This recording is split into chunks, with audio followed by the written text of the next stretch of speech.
Hello students, welcome to definite success Pathshala. इस पाठशाला में आप पढ़ेंगे तो डेफिनेटली सक्सेस मिलनी ही मिलनी है। तो इस सक्सेस के बहुत ही नज़दीक हम आ रहे हैं, यानी कि अब हमारे एग्ज़ाम आ चुके हैं। तो अब इनकी प्रिपरेशन भी हम बहुत तगड़ी कर रहे हैं, अच्छे से कर रहे हैं, यानी कि एक तरीके से हमारा सब कुछ रिवीजन हो चुका है। अब रिवीजन हो चुका है तो एक बार अपने आप को टेस्ट कर लिया जाए। तो उस टेस्ट का बेहतरीन तरीका होता है कि कम से कम 3-4 सैम्पल पेपर्स हम लोग सॉल्व कर लिए। तो आपको यानी कि class 10th Hindi course B को अभी तक मैं CBSE का एक मॉडल पेपर और सैम्पल पेपर नंबर 1 दे चुकी हूँ। आज हम करा रहे हैं सैम्पल पेपर नंबर 2। ठीक है, तो चलिए ध्यान से देखते हैं कि इस सेकंड पेपर में क्या है। अब ये हमने कहा ना कि आपको प्रैक्टिस कर रहे हैं ताकि हम अच्छे से रिवीजन हमारा जो हमने किया है वो हम एक चेक करें कि सारी चीज़ें हमें समझ में आ गई हैं या नहीं आ गई है। ये चेकिंग बहुत ज़रूरी होती है, इसीलिए किया जाता है सैम्पल पेपर्स को सॉल्व। हम पैटर्न समझते हैं, अपनी स्पीड को टाइम लिमिट के अंदर रखते हैं, हैंड राइटिंग सुधारते हैं, गलतियों को सुधारते हैं। बहुत सारी चीज़ें हमारी लाइनअप हो जाती हैं अगर हम सैम्पल पेपर्स कर लेते हैं। तो इसमें हम शुरू कर रहे हैं आज अपना सैम्पल पेपर नंबर 2। ठीक है, तो class 10th Hindi course B का है सैम्पल पेपर नंबर 2, प्रतिदर्श प्रश्न पत्र 2, कोड संख्या है 085। ठीक है, तो देखिए क्या है। सबसे पहले जब आपके सामने पेपर आएगा तो पेपर के लिए कुछ आपके पास निर्देश होंगे, उनको हमें ध्यान से देखना है। मैं इसीलिए हर पेपर के साथ आपको निर्देश दे रही हूँ ताकि आप अच्छी तरीके से उससे हैबिचुअल हो जाओ। ठीक है, क्या है देखिए, प्रतिदर्श प्रश्न पत्र विषय हिंदी बा कोड 085, कोड पर मेन ध्यान दीजिएगा। कक्षा है 10वीं आपकी और ये प्रतिदर्श पत्र है 2023 और 24 का। इसके लिए आपको समय मिल रहा है 3 घंटे का और अधिकतम अंक है 80 यानी कि 80 मार्क्स का। 20 मार्क्स आपके स्कूल के हिंदी टीचर इंटरनल वैल्यूएशन पे तौर पर आप CBSE पर को भेजेंगे। तो आप लोगों को उस पर भी वर्क आप लोगों ने साल भर किया ही होगा, सारे असेसमेंट सारी चीज़ें आपने अच्छे से लाइनअप रखी होंगी। तो 20 है तो ज़रूरत यह है कि आपका 20 मार्क्स वहाँ से पहुँच ही जाएंगे। अब आ जाते हैं हम कुछ सामान्य निर्देश पे, इन्हें ध्यान दीजिएगा। इस प्रश्न पत्र में 2 खंड है आ और बा। कितने खंड हैं? 2, आ और बा। खंड आ में उपप्रश्नों सहित 45 वस्तुपरक प्रश्न पूछे गए हैं। दिए गए निर्देशों का पालन करते हुए 40 प्रश्नों के उत्तर देने हैं। तो खंड आ हमारा टोटली ऑब्जेक्टिव बेस है, यानी कि आपका टोटल बहुविकल्पीय प्रश्न दिए गए हैं। इनमें आपके सामने 10 प्रश्न है, ध्यान रखिएगा। उन 10 प्रश्नों के अंदर 45 उप प्रश्न दिए गए हैं। उन 45 उप प्रश्नों में से सिर्फ आपको 40 करने हैं, लेकिन ऐसा ही नहीं कि कोई भी 40 करने हैं। आपको निर्देश दिया गया है, उन निर्देश के हिसाब से ही आप करेंगे। खंड बा में वर्णनात्मक प्रश्न पूछे गए हैं। क्या है? खंड बा में आंतरिक विकल्प दिए गए हैं। तो आपके सामने खंड बा में टोटल वर्णनात्मक प्रश्न यानी कि सब्जेक्टिव क्वेश्चन है। सारे क्वेश्चंस को आपको डिटेल में लिखना है। तो खंड बा में हमारी दोनों ही बुक यानी कि स्पर्श और संचयन से तो क्वेश्चन आएंगे ही आएंगे, साथ ही साथ आपका लेखन कार्य रहेगा जिसमें अनुच्छेद लेखन, पत्र लेखन, सूचना लेखन, लघु कथा लेखन, ईमेल लेखन सब कुछ आने वाला है और विज्ञापन लेखन भी। तो ये सब हम किसमें करेंगे? वर्णनात्मक सेक्शन में। निर्देशों को बहुत सावधानी से पढ़िए और उनका पालन कीजिए। दोनों खंडों के कुल 18 प्रश्न हैं। कितने? 18। दोनों खंडों के प्रश्नों के उत्तर देना अनिवार्य है। यथासंभव दोनों खंडों के प्रश्नों के उत्तर क्रमशः देने हैं। तो टोटल मिलाकर 18 प्रश्न पूरे प्रश्न पत्र में आपको दिए गए। 10 प्रश्न आपके खंड आ में हैं और 8 प्रश्न आपके खंड बा में हैं। सारे ही प्रश्न करने हैं, 1 से लेकर 18 तक आपको सारे प्रश्न करने हैं।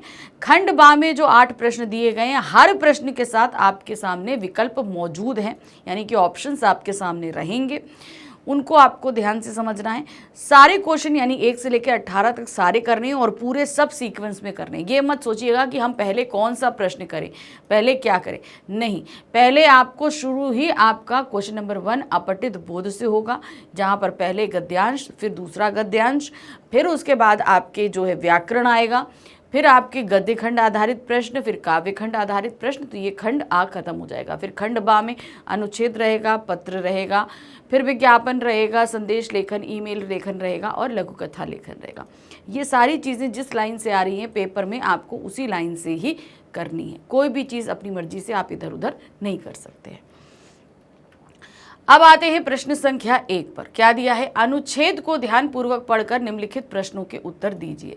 अब हमारे सामने खंड आ का पहला प्रश्न है। पहले प्रश्न में हमारे सामने अपठित गद्यांश है। इस अपठित गद्यांश को हमें पढ़ना है और इस पर आधारित 5 बहुविकल्पीय प्रश्नों के उत्तर देने हैं। इसके लिए आपको मार्क्स मिलेंगे 5। कितने? 5 मार्क्स मिलेंगे। चलिए अब गद्यांश को हम पढ़ते हैं। डॉक्टर कलाम को मिसाइल मैन कहा जाता है। जब ये 6ठी कक्षा में पढ़ते थे तभी समाचार पत्र में दूसरे महायुद्ध के सुप्रसिद्ध बम वर्षक विमान स्पटफायर यानी कि मंत्रवाण के विषय में पढ़कर इन्होंने वैज्ञानिकी के क्षेत्र में कुछ कर गुजरने का निश्चय कर लिया। यही नहीं, वैमानिकी एक की हर बारीकी इन्होंने अपने छात्र जीवन में ही भली प्रकार जान ली थी। डॉक्टर कलाम के शब्दों में विज्ञान वैदिक साहित्य की तरह है, सरस और संवेदनशील। 1958 से ये रक्षा अनुसंधान और विकास संगठन से जुड़ गए और 1980 तक के लंबे सेवा काल में इन्होंने देश को अंतरिक्ष अनुसंधान की बुलंदी तक पहुंचा दिया। इस श्रृंखला में 1967 में रोहिणी 75 रॉकेट छोड़ा। भारत का पहला उपग्रह प्रेक्षावरण SLV-3 का भी श्री हरिकोटा से प्रक्षेपण किया गया। इतना ही नहीं, 1982 में DRDO निर्देशक के रूप में इन्होंने मिसाइल परियोजना के तहत 5 प्रमुख मिसाइल कार्यक्रमों पर अनुसंधान किए। 1983 में IGHDP का प्रक्षेपण किया और 1984 में प्रथम स्वदेशी जड़त्व निर्देशक प्रणाली के लिए मिसाइल का परीक्षण किया। सन 1985 में रिसर्च सेंटर की आधारशिला रखने में महत्वपूर्ण भूमिका निभाई। आपका मूल मंत्र है विजन, मिशन और गोल। ठीक है, विजन, मिशन और गोल हमने पढ़ लिया। देखिए इसमें बहुत सारी ऐसे नाम हैं, इसमें कुछ नंबर्स दिए गए हैं, तो इनको आप ध्यान से देखना। और ऐसे अगर कुछ जो तथ्यात्मक आपके पास में अनुच्छेद रहते हैं ना, इनके आंसर्स देना बहुत आसान होता है। बनस्पत की कोई आपके पास विवरणात्मक आए, उससे अच्छा जो तथ्य यानी कि फैक्ट्स रहते हैं जिनमें आपके बहुत सारे नंबर्स, बहुत सारी चीज़ों के नाम वगैरह रहते हैं, तो ये अनुच्छेद बहुत आसान होते हैं। देखिए क्या है, डॉक्टर कलाम को बम वर्षक विमान की जानकारी कहाँ से मिली? मित्रों से, समाचार पत्रों से, पुस्तकों से या अध्यापकों से? तो सही इसका जो जवाब है वो उन्हें मिला था समाचार पत्रों से। नेक्स्ट है, डॉक्टर कलाम ने विज्ञान को किसके समान सरस और संवेदनशील बताया है? कैसे बताया है? संस्कृत साहित्य के, वैदिक साहित्य के समान, पुराणों के समान या भक्तिकालीन साहित्य के समान? तो किसके समान था? वो था आपका वैदिक साहित्य के समान बताया गया है। भारत के प्रथम उपग्रह प्रक्षेपण यान का नाम क्या है? IGHDP विमान, स्पिटफायर, SLV-3 या रोहिणी 75? तो पीछे फैक्ट्स दिए हुए हैं। हमने कहा ना, जो आपके तथ्यात्मक होते हैं उनका आसान होता है, तो उनको आप पीछे से देख के आसानी से लिख सकते हो। सही क्या है आपका? SLV-3। फिर है, डॉक्टर कलाम का मूल मंत्र निम्नलिखित में से क्या था? एकदम लास्ट लाइन थी। क्या था? विजन, मिशन और गोल।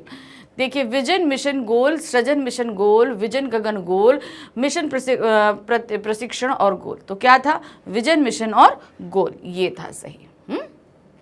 नंबर 5 है, कथन और कारण आधारित प्रश्न है। इनको देखते हैं।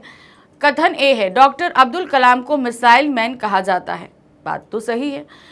दूसरा कारण देते हैं, वे बचपन से ही वैमानिकी की हर बारीकी से परिचित थे। तो कथन ए तो सही है, लेकिन कारण आर भी इसकी सही व्याख्या कर रहा है। तो हम सही क्या बोलेंगे यहाँ पर? ए और आर दोनों सत्य है तथा आर अभिकथन की सही व्याख्या करता है। भाई मिसाइल मैन कहा गया कि तो इसका जो कारण है, जो कारण बताया गया क्या है, वो बचपन से ही उन्हें इस सारी चीज़ों का इतना इंटरेस्ट रहा, इसीलिए बड़े होकर वो मिसाइल मैन बने। अब दूसरा अनुच्छेद है, क्वेश्चन नंबर 2 में आ गए। इसमें हमारे सामने दूसरा अनुच्छेद दिया गया है। अब इस अनुच्छेद पे भी हमारे सामने 5 बहुविकल्पीय प्रश्न रखे गए हैं। 5 में से हमें 5 ही प्रश्न करने हैं, यानी कि कितने मार्क्स मिलेंगे? 5 मार्क्स। 1 नंबर का एक प्रश्न रहेगा। संस्कृतियों के निर्माण में एक सीमा तक देश और जाति का योगदान रहता है। संस्कृति के मूल उपादान तो प्रायः सभी सुसंस्कृत और सभ्य देशों में एक सीमा तक समान रहते हैं, किंतु बाह्य उपादानों में अंतर अवश्य होता है। राष्ट्रीय या जातीय संस्कृति का सबसे बड़ा योगदान यही है कि वह हमें अपने राष्ट्र की परंपरा से संपक्त बनाती है, अपनी रीति नीतियों की संपदा से विच्छिन्न नहीं होने देती। आज के युग में राष्ट्रीय एवं जातीय संस्कृतियों के मिलन के अवसर अति सुलभ हो गए हैं। संस्कृतियों का पारस्परिक संघर्ष भी शुरू हो गया है। कुछ ऐसे विदेशी प्रभाव हमारे देश पर पड़ रहे हैं जिनके आतंक ने हमें स्वयं अपनी संस्कृति के प्रति संशयालु बना दिया, यानी कि डाउटफुल बना दिया है। हमारी आस्था डिगने लगी है। यह हमारी वैचारिक दुर्बलता का फल है, यानी कि हम जो है ना संशय करने लगे, तो ये हमारी वैचारिक दुर्बलता का ही फल है। मतलब हम विचार के रूप में, निर्णय लेने के रूप में इतने सशक्त नहीं है, मजबूत नहीं है। हमारा निर्णय जो है बहुत जल्दी डगमगा जाता है। अपनी संस्कृति को छोड़ विदेशी संस्कृति के विवेकहीन अनुकरण से हमारे राष्ट्रीय गौरव को जो ठेस पहुंच रही है, वह किसी राष्ट्र प्रेमी जागरूक व्यक्ति से छिपी नहीं है। भारतीय संस्कृति में त्याग और ग्रहण की अद्भुत क्षमता है। त्याग करना और ग्रहण करना, इन दोनों की बहुत ही क्षमता है। अतः आज के वैज्ञानिक युग में हम किसी भी विदेशी संस्कृति के जीवंत तत्वों को ग्रहण करने में पीछे नहीं रहना चाहेंगे, किंतु अपनी सांस्कृतिक निधि की उपेक्षा करके नहीं। ये परावलंबन राष्ट्र की गरिमा के अनुरूप नहीं है। परावलंबन का मतलब हम दूसरे के ऊपर जो टिके हुए हैं। यह स्मरण रखना चाहिए कि सूर्य की आलोक प्रदायिनी किरणों से पौधों को चाहे जितनी जीवन शक्ति मिले, किंतु अपनी जमीन और अपनी जड़ों के बिना कोई पौधा जीवित नहीं रह सकता। मतलब हमें सूरज से रोशनी तो मिल रही है, जैसे हमें पश्चिमी सभ्यता से मिल रहा है, लेकिन हमारा मूल क्या है, हमारी जड़ें क्या है, हमारी संस्कृति। अगर वो हमारी जड़ नहीं रहेगी तो हमारा कोई अस्तित्व नहीं रहेगा, हम टिक ही नहीं सकते हैं। अविवेकी अनुकरण अज्ञान का ही पर्याय होता है। अब इस पर हमारे सामने क्या दिए गए हैं, 5 प्रश्न। पहला प्रश्न पढ़ते हैं। आधुनिक युग में संस्कृतियों में परस्पर संघर्ष प्रारंभ होने का प्रमुख कारण क्या है? आपस में जो संघर्ष चल रहा है, इसका प्रमुख कारण क्या है? बाह्य उपादानों में अंतर, आस्था का डिगना, अनेक संस्कृतियों के मिलन से अतिक्रमण या आस्था का डिगना। तो यहाँ पर इसका सबसे बड़ा कारण है अनेक संस्कृतियों के मिलन से अतिक्रमण, यानी कि बहुत संस्कृतियाँ जो हैं वो हमारे देश में आकर अपनी अपनी जगहें बना रही हैं और हमारी जगह पर कब्जा कर रही हैं। अविवेकी अनुकरण किसका पर्याय है? साक्षरता का, अज्ञानता का, संस्कृति का या ज्ञान का? तो अविवेकी अनुकरण जो हम करते हैं ये पर्याय है हमारी अज्ञानता का, क्योंकि हम अपनी ही संस्कृति को जब समझ नहीं पाते, वही अज्ञानता हमें दूसरी संस्कृतियों को बिना सोचे समझे अनुकरण करने के लिए मजबूर कर देती है। संस्कृति के निर्माण में किसका योगदान है? सभी का, केवल जाति का, केवल देश का या जाति और देश दोनों का? तो सही ऑप्शन है जाति और देश का, दोनों का ही इसमें योगदान होता है। 14 है, हम अपनी सांस्कृतिक संपदा की उपेक्षा क्यों नहीं कर सकते हैं? जो हमारी सांस्कृतिक संपत्ति है, हम इसकी उपेक्षा क्यों नहीं करना चाहते हैं? क्योंकि यह राष्ट्र की गरिमा के अनुरूप नहीं है, क्योंकि यह राष्ट्र की गरिमा के अनुरूप है, क्योंकि यह हमारी संस्कृति है, क्योंकि यह हमारी संस्कृति नहीं है। तो यहाँ पर इसकी हम उपेक्षा क्यों नहीं कर सकते हैं? क्योंकि यह राष्ट्र की गरिमा के अनुरूप नहीं। हमारे राष्ट्र की जो गरिमा है, जो हमारी सभ्यता कहती है, ये उसके अनुरूप नहीं है, इसलिए। क्वेश्चन नंबर 5 है। यहाँ पे देखिए हमारे सामने 4 वक्तव्य दिए गए हैं और नीचे ऑप्शन दिए गए, हमें इसी में से सही निकालना है। देखिए क्या है, हमारी वैचारिक दुर्बलता का फल है, क्या है? हमारी आस्था का डिगना, बिल्कुल सही है। विदेशी संस्कृति का अंधाधुंध अनुकरण, ये भी सही है।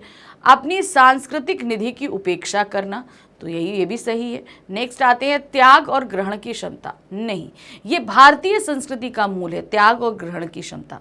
तो यहाँ पर हमारी वैचारिक दुर्बलता का फल है नंबर 1, 2 और 3, ये 3 ऑप्शन सही हैं। तो यहाँ पर हमें जो सही लग रहा है, कथन 1, 2 और 3 बिल्कुल सही है।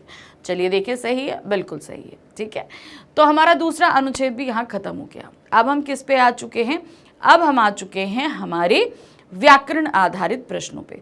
तो प्रश्न संख्या 3, 4, 5 और 6, ठीक है, 3, 4, 5, 6 ये हमारे व्याकरण के 4 टॉपिक पे आधारित है, जिसमें है रचना के आधार पर वाक्य के भेद, पदबंध, समास और मुहावरे।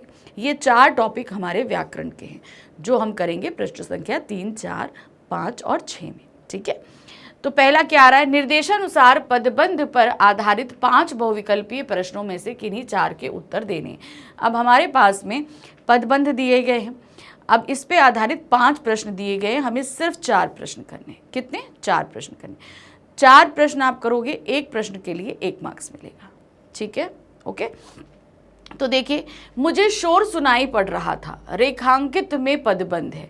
अब ये मुझे शोर सुनाई पड़ रहा था, इसका जो अंडरलाइन वर्ड है इसमें हमें बताना है पदबंध कौन सा है। अब आप यहाँ पर ध्यान दो, सुनाई पड़ रहा था, ये पूरी तरीके से ही क्रिया को बता रहा है जिसमें आपकी मुख्य क्रिया है और सहायक क्रिया है। तो कौन सा सही होगा आपका? क्रिया पदबंध। तो देखते हैं सही है कि नहीं। ऑप्शन हमने लगाया क्रिया पदबंध, एकदम सही है। नेक्स्ट आ जाते हैं, क्वेश्चन है हमारे पास में, किसी वाक्य में रेखांकित शब्द क्रिया विशेषण पद नहीं है। ठीक है, अब यहाँ पर हमारे सामने 4 ऑप्शन दिए गए हैं, 4 वाक्य हैं। अब इसमें हमें ये बताना है कि इसमें कौन सा ऐसा वाक्य है जिसमें जो रेखांकित शब्द पद है वो क्रिया विशेषण नहीं है। ठीक है, चलिए देखिए, आप कल शाम को 4 बजे मुझसे मिलिएगा। अब यहाँ पर मिलिएगा क्रिया है, अब क्रिया के काल को बता रहा है क्या कि 4 बजे। तो यहाँ कल शाम को 4 बजे जो पदबंध है ये क्रिया विशेषण पदबंध है। ठीक है, क्यों? क्योंकि वो कालवाचक क्रिया विशेषण है, क्रिया को किस समय का संपन्न होएगी ये बताया गया है। नेक्स्ट है, मेरा घर पहाड़ी के पीछे है। अब यहाँ पर क्या दिया है? मेरा घर पहाड़ी के पीछे है होना यहाँ क्रिया है। अब होने का क्या है कि वो पीछे है। ठीक है, तो ये भी क्रिया विशेषण है। आते हैं, बच्चा खाना खाकर स्कूल गया। अब यहाँ पर जाने, जब वो गया तो उससे पहले वो क्या करके गया? खाना खा के गया। तो खाना खाकर जो है ये हमारा क्रिया विशेषण हो गया। तो ये तीनों वाक्य ही क्रिया विशेषण है। बचा हमारे पास आखिरी, पुरानी जर्जर हवेली का मालिक कौन है। अब यहाँ पर देख रहे हैं पुरानी जर्जर हवेली, तो यहाँ पर हवेली हमारा लास्ट पदबंध आ रहा है, तो ये हमारा संज्ञा पदबंध है। तो सही यहाँ पर ऑप्शन क्या है? जो रेखांकित पद हैं जिसमें से क्रिया विशेषण नहीं है वो है हमारा क्वेश्चन नंबर, आपका नंबर घ। ठीक है, इसमें जो अंडरलाइन वर्ड है ये क्रिया विशेषण नहीं है, ये संज्ञा पदबंध है। नेक्स्ट आते हैं, रात को पहरा देने वाला आज घर चला गया। रेखांकित पद में कौन सा पदबंध है? रात को पहरा देने वाला घर। अब यहाँ पर घर का क्या दिया जाएगा बताइए? घर यहाँ पर लास्ट वर्ड आ रहा है, घर क्या होता है? संज्ञा होता है, तो पूरा पदबंध हमारा यहाँ पर क्या आ जाएगा? संज्ञा पदबंध। नेक्स्ट आते हैं, दीपक की बड़ी बहन दीपिका कल आई थी। अंडरलाइन वर्ड है दीपिका, दीपक की बड़ी बहन दीपिका। तो किसके बारे में हम बात कर रहे हैं? दीपिका के बारे में बात कर रहे हैं। दीपिका क्या है? संज्ञा है। तो ये पूरा पदबंध हमारा क्या हो जाएगा? संज्ञा पदबंध। नेक्स्ट आते हैं, वे माँ से कहानी सुनते रहते हैं। वाक्य में क्रिया पदबंध है। वे माँ से कहानी सुनते रहते हैं, तो जाहिर सी बात है सुनते रहते हैं जो हमारा क्रिया पदबंध होगा। लेकिन हमारे सामने ऑप्शंस दिए गए हैं, हमें उन्हें देखना है। वे माँ से नहीं कहानी सुनते, नहीं सुनते रहते हैं माँ से कहानी, तो यहाँ पर गा वाला ऑप्शन हमारा सही होगा। सुनते रहते हैं, मुख्य क्रिया और सहायक क्रिया पूरी मिलकर यहाँ पर क्या बन रही है? क्रिया पदबंध। अब आ गए हम प्रश्न संख्या 4 पर। यहाँ क्या दिया है? निर्देशानुसार रचना के आधार पर वाक्य भेद पर आधारित 5 बहुविकल्पीय प्रश्नों में से किन्हीं 4 प्रश्नों के हमें उत्तर देने। ठीक है, हमारे सामने क्या आने जा रहा है? अब रचना के आधार पर वाक्य के भेद, इन पर आधारित 5 प्रश्न दिए गए हैं, हमें सिर्फ 4 प्रश्न करने, और इन 4 प्रश्नों के लिए हमें कितने मार्क्स मिलेंगे? 4 मार्क्स मिलेंगे, यानी कि एक क्वेश्चन के लिए 1 मार्क्स रहेगा।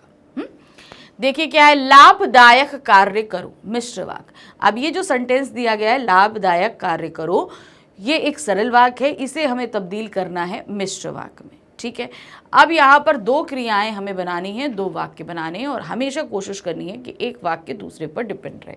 अब हमें बनाना तो है नहीं, ऑलरेडी बनाया दिया है, हमें सही चूज करना है। ठीक है, लाभ वाला कार्य ही करो, तो ये एक सरल वाक्य में ही आ रहा है। नेक्स्ट आते हैं, ऐसा कार्य करो जिसमें लाभ हो। ऐसा कार्य करो, तो ये हमें एक मिश्र वाक्य लग रहा है। ठीक है, तो इसे हम डाउट में रखते हैं। आगे बढ़ते हैं, लाभ वाला कार्य करो, तो ये भी एक सरल वाक्य है, तो ये भी हम हटा देते हैं। वही कार्य करो जो लाभदायक हो, वही कार्य करो जो लाभदायक हो, तो ये भी एक मिश्र वाक्य। अब हमारे पास दो ऑप्शन बचे हैं मिश्र वाक्य, ये वाला खा वाला और गा वाला। अब हमें निकालना है इसमें से सही। तो उस कंडीशन में अब आपको काम करना पड़ेगा, जो अब यहाँ पर मेन काम शुरू होता है, लाभदायक कार्य करो। तो यहाँ पर लाभदायक कार्य करने के लिए बोला गया है, तो हम यहाँ देख रहे हैं वही कार्य करो लाभदायक हो, यानी कि ये नहीं बोला क्या है वही काम करना है जो लाभदायक हो, मतलब जो भी काम करो वो लाभ मिलना चाहिए। यहाँ पर सिर्फ यहाँ होता ना कि इतनी सारी चीज़ें हैं, अब इतना सारा चीज़ है, उसमें से आपसे दो चीज़ें कही जाएंगी। वही चीज़ उठाओ जो मीठी है ना। दूसरी चीज़ क्या होगी, जो भी उठाओ, तुमको जैसे मीठा पसंद है ना, जो भी उठाओ वो आपको मीठा लगना चाहिए। दो अलग अलग चीज़ें हो जाती हैं, और वही फ़र्क यहाँ पर आ रहा है। वहाँ पर फ़र्क क्या आ रहा है, ऐसा कार्य करो जिसमें लाभ हो, और वही कार्य करो जो लाभ हो, यानी कि इसमें जो सही बैठ रहा है इसके हिसाब से वो है ऐसा कार्य करो जिसमें लाभ हो। ये हमें सही लग रहा है। चलिए देखते हैं सही है, बिल्कुल सही है। समझ में आया। जब इस तरीके से उलझे ना, तो हमेशा वाक्य के अर्थ को देखना शुरू करना, क्योंकि अर्थ में कहीं ना कहीं फर्क आ जाएगा। दूसरा है, सुजाता सब्जी खरीदने बाजार गई का संयुक्त वाक्य होगा। सुजाता सब्जी खरीदने बाजार गई, ये एक सरल वाक्य है, इसे हमें बनाना किसमें है, संयुक्त वाक्य में। ऑप्शन दिए गए हैं, बाजार जाते ही सुजाता ने सब्जी खरीदी, नहीं, ये ऑलरेडी सरल वाक्य ही है। सुजाता ने बाजार जाते ही सब्जी खरीदी, नहीं। सुजाता बाजार गई क्योंकि उसे सब्जी खरीदनी थी, ये हमें संयुक्त वाक्य लग रहा है। ठीक है, आगे बढ़ते हैं। जब सुजाता बाजार गई तब उसने सब्जी खरीदी, तो ये तो एक मिश्र वाक्य हो गया, क्योंकि जब और तब ये दो व्याधिकरण अव्यय लग गए। तो सही क्या है, सुजाता बाजार गई क्योंकि उसे सब्जी खरीदनी थी। तीसरा प्रश्न है यहाँ पर, देखिए क्या है, निम्नलिखित में से मिश्र वाक्य चुनकर लिखिए। हमारे सामने चार ऑप्शन दिए गए, इन चार ऑप्शंस में से हमें मिश्र वाक्य को ढूंढ के निकालना है। ठीक है, तो देखिए यहाँ पर क्या है, निकोबार द्वीप में के विभक्त होने की एक लोक कथा है जो आज भी दोहराई जाती है। ठीक है, निकोबार द्वीप के विभक्त होने की एक लोक कथा है। जब हम ये वाक्य पढ़ रहे हैं हमें बिल्कुल सही लग रहा है। ठीक है, मगर हमें क्या करना है, मिश्र वाक्य। तो ये पहला वाक्य सही है और उसमें जो जैसा अव्यय लगा है, और दूसरा वाक्य है, तो ये एक संयुक्त वाक्य के रूप में आ रहा है। कौन सा वाक्य है, संयुक्त वाक्य रूप में आ रहा है। देखिए ना, निकोबार द्वीप के विभक्त होने की एक लोक कथा है जो आज भी दोहराई जाती है। दूसरा आता है, निकोबार द्वीप के विभक्त होने की एक लोक कथा आज भी दोहराई जाती है, तो ये भी एक सरल वाक्य ही है। नेक्स्ट आते हैं, आज भी दोहराए जाने वाली एक लोक कथा निकोबार द्वीप के विभक्त होने की। अभी हमने इसे डाउट में रखा है, सॉरी कट नहीं किया है, ध्यान रखना, सॉरी अभी हमने इसको डाउट में रखा है। क्यों, क्योंकि ये हमें थोड़ा थोड़ा जो है मिश्र वाक्य में लग रहा है, लेकिन तब भी हम इसको रख रहे हैं। ओके, ये भी हमने कट कर दिया। निकोबार द्वीप के विभक्त होने की एक लोक कथा है और वह आज भी दोहराई जाती है। चलिए ठीक है, समझ में आया। अब यहाँ पर क्यों, यहाँ पर देखिए और यहाँ पर लगा है जो, दो चीज़ें हैं। अब इस तरह के शब्दों में हमें बहुत ध्यान देना पड़ता है, क्योंकि और हमारा जो है समानाधिकरण समुच्चयबोधक अव्यय में आता है, और जबकि जो है वो किस में आता है, आपका ये आता है व्याधिकरण समुच्चयबोधक अव्यय में। यहाँ अव्यय का फर्क है, बाकी वाक्य में और फर्क नहीं आ रहे हैं, ध्यान दीजिएगा। निकोबार द्वीप के विभक्त होने की एक लोक कथा है, यहाँ पर ये पहला वाक्य और यहाँ पर ये पहला वाक्य दोनों सेम है, ध्यान देखो दोनों सेम है इस कंडीशन पे, मगर ये आपका संयुक्त वाक्य निकल रहा है, मगर ये जो है मिश्र वाक्य निकलेगा। क्यों निकलेगा, आपके रीजन भी बता दूं, ये सिर्फ अव्यय की वजह से निकलेगा। यहाँ पर समानाधिकरण है और यहाँ पर व्याधिकरण अव्यय है। हमने बोला ना कि हमेशा ये ध्यान रखना होता है कि अव्यय कौन सा लग रहा है हमेशा, जबकि मिश्र वाक्य में पहला क्या रहता है, पहला वाला वाक्य जो है उसमें कुछ अपूर्णता रहती है, उसका अर्थ हमें दूसरे वाक्य में मिलता है। लेकिन यहाँ पर वो कंडीशन ना लग के यहाँ पे सिर्फ अव्यय की ही कंडीशन लगी, तो इसलिए जो है मिश्र वाक्य हमारा कौन सा निकल कर आ रहा है, आपका पहला वाला। ठीक है, विकल्प। सिर्फ यहाँ पर आपके अव्यय की वजह से फर्क है और कोई फर्क नहीं है। अब आ गए प्रश्न संख्या 4 पे। जो छात्र परिश्रम करेंगे उन्हें सफलता अवश्य मिलेगी, सरल वाक्य में बदलिए। ये एक मिश्र वाक्य में दिया गया है, इसे हमें सरल वाक्य में बदलना है। क्या है? परिश्रम सफलता की कुंजी है। ये तो हमारे मुख्य वाक्य से ही अलग हो गया। आगे बढ़ते हैं। छात्र परिश्रम कर सफल होना पड़ता है। परिश्रमी छात्र अवश्य सफल होंगे, सबको परिश्रम करना चाहिए। तो यहाँ पर जो सही वाक्य हमें लग रहा है वो है आपका नंबर 3, यानी कि परिश्रमी छात्र सफल होंगे। जो छात्र परिश्रम करेंगे उन्हें सफलता मिलेगी। सेम जो अर्थ यहाँ पर था वही अर्थ यहाँ निकल रहा है, सिर्फ जो छात्र की जगह हमने कर दिया परिश्रमी छात्र। ठीक है। नंबर 5 है, बड़े भाई साहब को कई बार मुझे डांटने का अवसर मिला परंतु वे चुप रहे। वाक्य रचना की दृष्टि से है। अब इसमें से बताना ये वाक्य कौन सी रचना है। बड़े भाई साहब को कई बार मुझे डांटने का अवसर मिला, ठीक है, परंतु वे चुप रहे। अब परंतु जो यहाँ पर लगा है और पहला वाक्य हमारा यहाँ पूर्ण होने के कारण जो लिख रहा है वो संयुक्त वाक्य।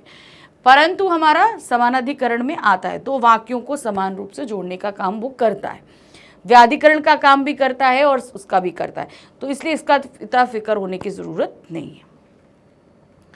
अब आ जाते हैं प्रश्न संख्या 5 पे। यहाँ क्या दिया है? निर्देशानुसार समास पर आधारित 5 बहुविकल्पीय प्रश्नों में से किन्हीं 4 प्रश्नों के उत्तर देने हैं। अब हमारे सामने व्याकरण का हमारा तीसरा टॉपिक है समास, उस पर आधारित 5 प्रश्न रखे गए हैं। इन 5 प्रश्नों में से हमें सिर्फ 4 प्रश्नों के ही उत्तर देने हैं। कितने? 4 प्रश्नों के उत्तर देने हैं। ठीक है। और जब ये 4 प्रश्न करेंगे तो इसके लिए हमें कितने मार्क्स मिलेंगे? 4 मार्क्स मिलेंगे। शुरू करें।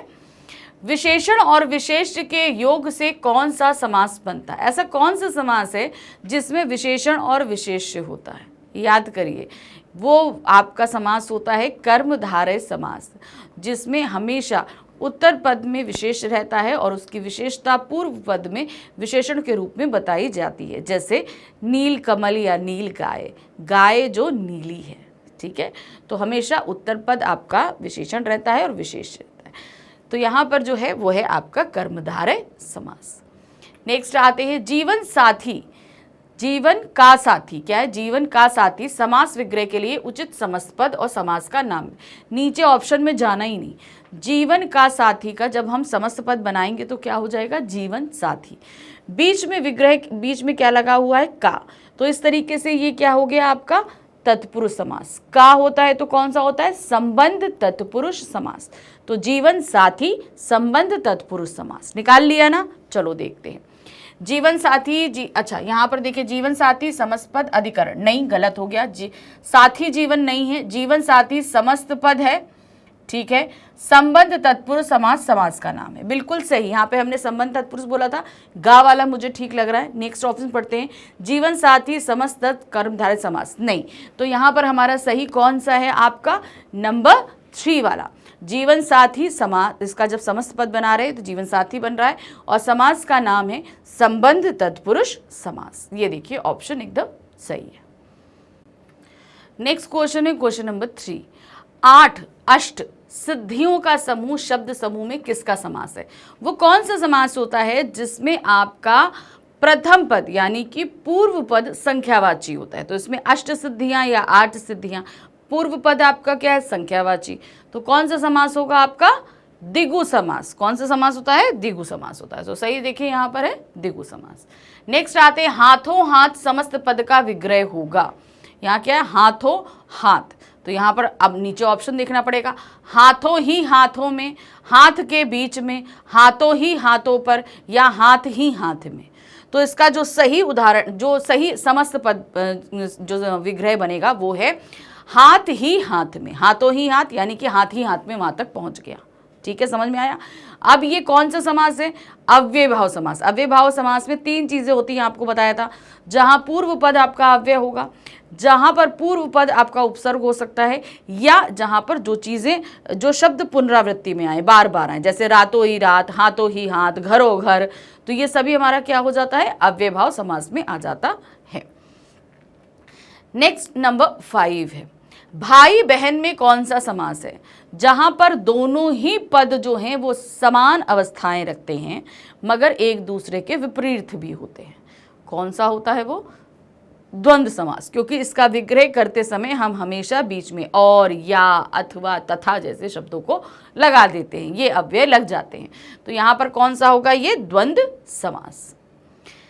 अब आ जाते हैं क्वेश्चन नंबर 6 पे। यहाँ क्या दिया है? निम्नलिखित मुहावरों पर आधारित 6 बहुविकल्पीय प्रश्नों में से किन्हीं 4 प्रश्नों के आपको उत्तर देने। अब आपके सामने यहाँ पर मुहावरे आधारित 6 प्रश्न रखे गए।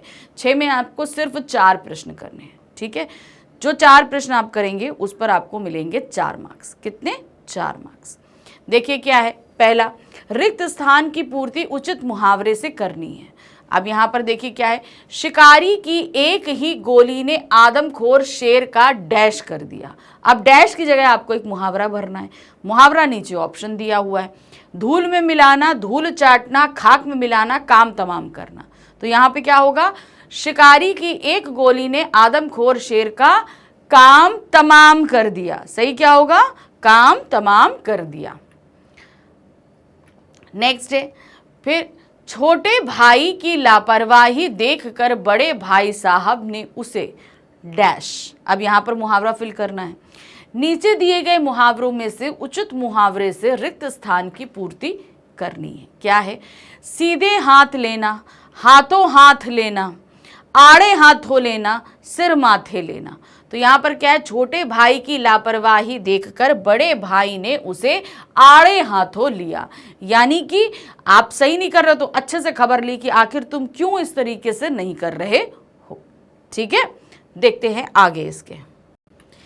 नंबर 3 है, साइकिल की सवारी करना आजकल के युवाओं के लिए डैश है। अब क्या है?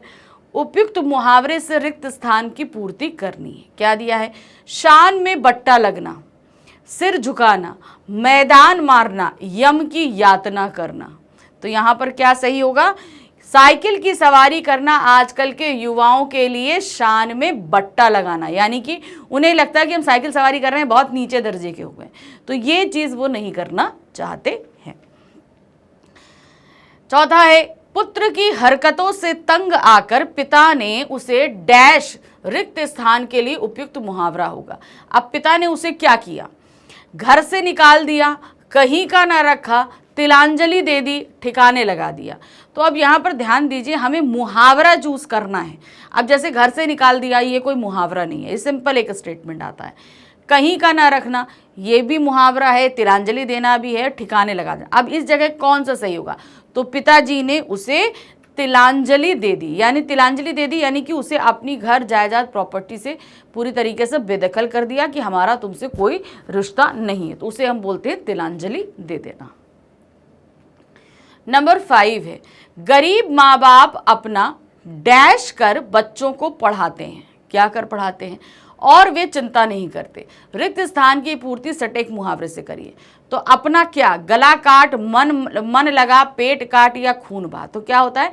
माँ बाप अपना पेट काट कर पढ़ाते हैं और वो लोग बिल्कुल ध्यान नहीं देते। तो सही क्या है? पेट काट के। नंबर 6 है, हाथ से जाने ना देना। हाथ से जाने ना देना। तो यहाँ क्या दिया है? अवसर का लाभ उठाना। यहाँ पर एक मुहावरा दिया है, उसका सही अर्थ हमें नीचे से खोजना है। हाथों से जाने ना देना, अवसर का लाभ उठाना, किसी के हाथ बांधना, कस कर पकड़े रखना या हाथ से पकड़ना।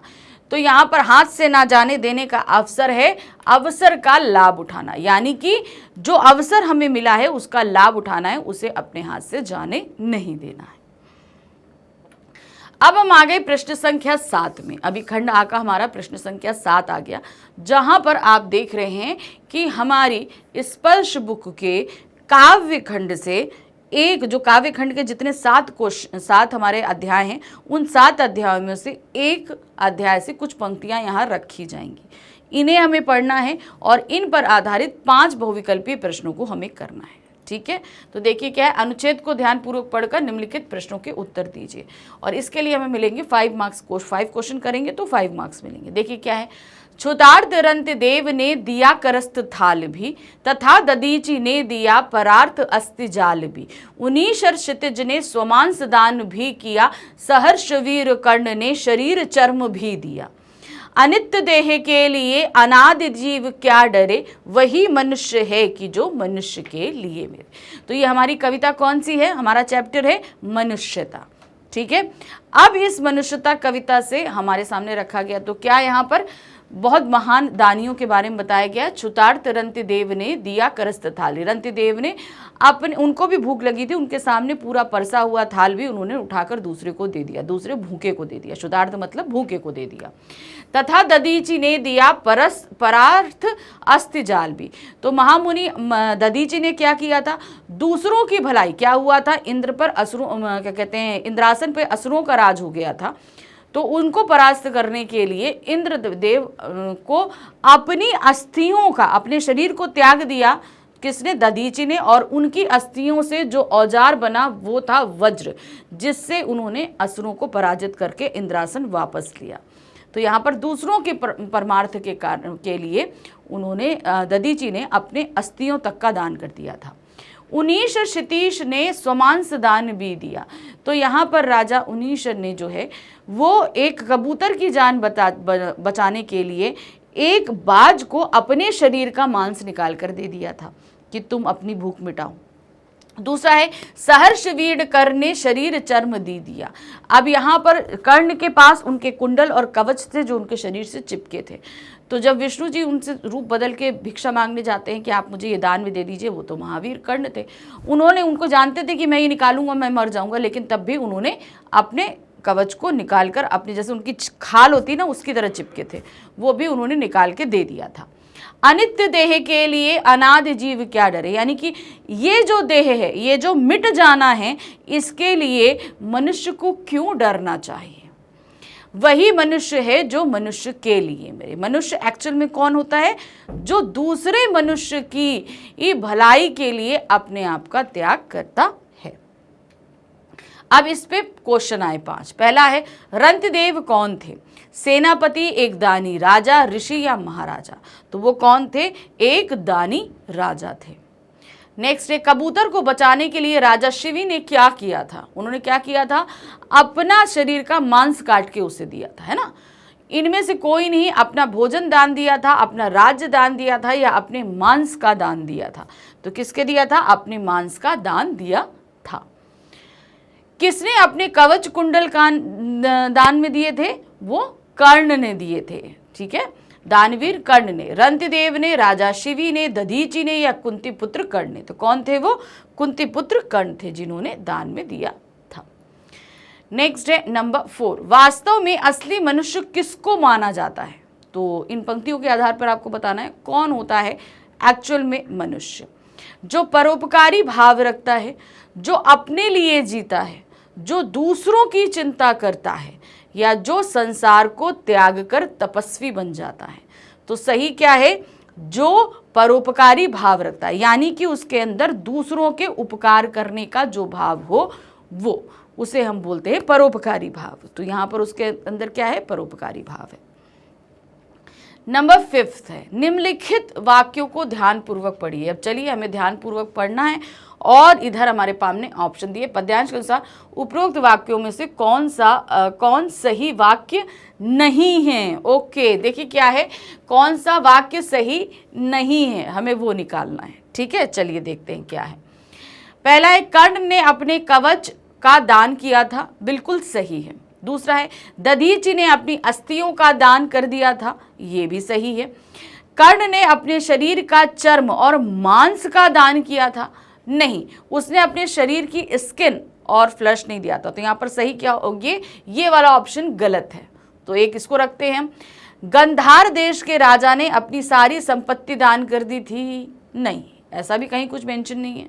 फिर रंतिदेव एक परम दानी राजा थे, ये सही है। तो जो स्टेटमेंट गलत है वो है आपका 3rd और 4th ऑप्शन। तो यहाँ पर हम आगे चलते हैं, तो देखिए क्या है, 3rd और 4th कहाँ पर लगा है? घा वाले ऑप्शन में। तो ये हमारा सही ऑप्शन है। ये दोनों ही सेंटेंस सही नहीं थे। चलिए अब हम आ गए प्रश्न संख्या 8 में। प्रश्न संख्या 8 में जो हमारी बुक है स्पर्श भाग 2, उसके काव्य खंड से, काव्य खंड के जो 7 अध्याय हैं उन 7 अध्यायों में से सिर्फ 2 प्रश्न रखे गए हैं। दोनों ही प्रश्न हमें करने, कोई ऑप्शन नहीं है, और इसके लिए हमें 2 मार्क्स मिलेंगे। पहला क्या है, कैफी आजमी मूलतः किस भाषा के शायर हैं? वो मूलतः किस भाषा के शायर हैं? फारसी, यूनानी, उर्दू या अरबी? तो कैफी आजमी जी उर्दू भाषा के शायर हैं। नेक्स्ट है, काटी कुंजर पीर से क्या तात्पर्य है? ये कहां से लिया गया है? मीराबाई जी के पद से। ये पंक्तियां वहां से ली गई है मीराबाई के पद से। तो इसका अर्थ क्या होता है? काटी कुंजर पीर अर्थात किसकी पीर हरी थी उन्होंने? गजराज की, है ना। तो ऑप्शन देखिए, हाथी के पांव को काटना, इनमें से कोई नहीं। हाथी को मोक्ष प्रदान किया या हाथी को पीड़ा से मुक्त किया। तो काटी कुंजर पीर का मतलब है हाथी को पीड़ा से मुक्त किया, क्योंकि मगरमच्छ के मुंह से उसको हटाया था, तो वो जो डूब रहे थे उससे बचाया था श्री कृष्ण जी ने उन्हें। अब आ गए हम प्रश्न संख्या 9 पे। प्रश्न संख्या 9 में हमारी स्पर्श बुक से ही जो गद्य खंड के अध्याय हैं, कितने अध्याय हैं? 7 अध्याय हैं। इन 7 अध्यायों में से किसी एक अध्याय से हमारे सामने एक गद्यांश रखा जाएगा। उस गद्यांश को हमें पढ़ना है और उस पर आधारित 5 बहुविकल्पीय प्रश्नों को हमें करना है, ठीक है। इसके लिए 5 मार्क्स मिलेंगे। अनुच्छेद को ध्यानपूर्वक पढ़कर निम्नलिखित प्रश्नों के उत्तर दीजिए। क्या है? इस तरह अंग्रेजी पढ़ोगे तो जिंदगी भर पढ़ते रहोगे, एक हर्फ ना आएगा। अंग्रेजी पढ़ना कोई हंसी खेल नहीं है कि जो चाहे पढ़ ले। नहीं ऐरा गैरा नत्थु खैरा सभी अंग्रेजी के विद्वान हो जाते। यहाँ रात दिन आंखें फोड़नी पड़ती हैं और खून जलाना पड़ता है, तब कहीं यह विद्या आती है। और आती क्यों है? हाँ, कहने को आ जाती है। बड़े बड़े विद्वान भी शुद्ध अंग्रेजी नहीं लिख सकते, बोलना तो दूर रहा।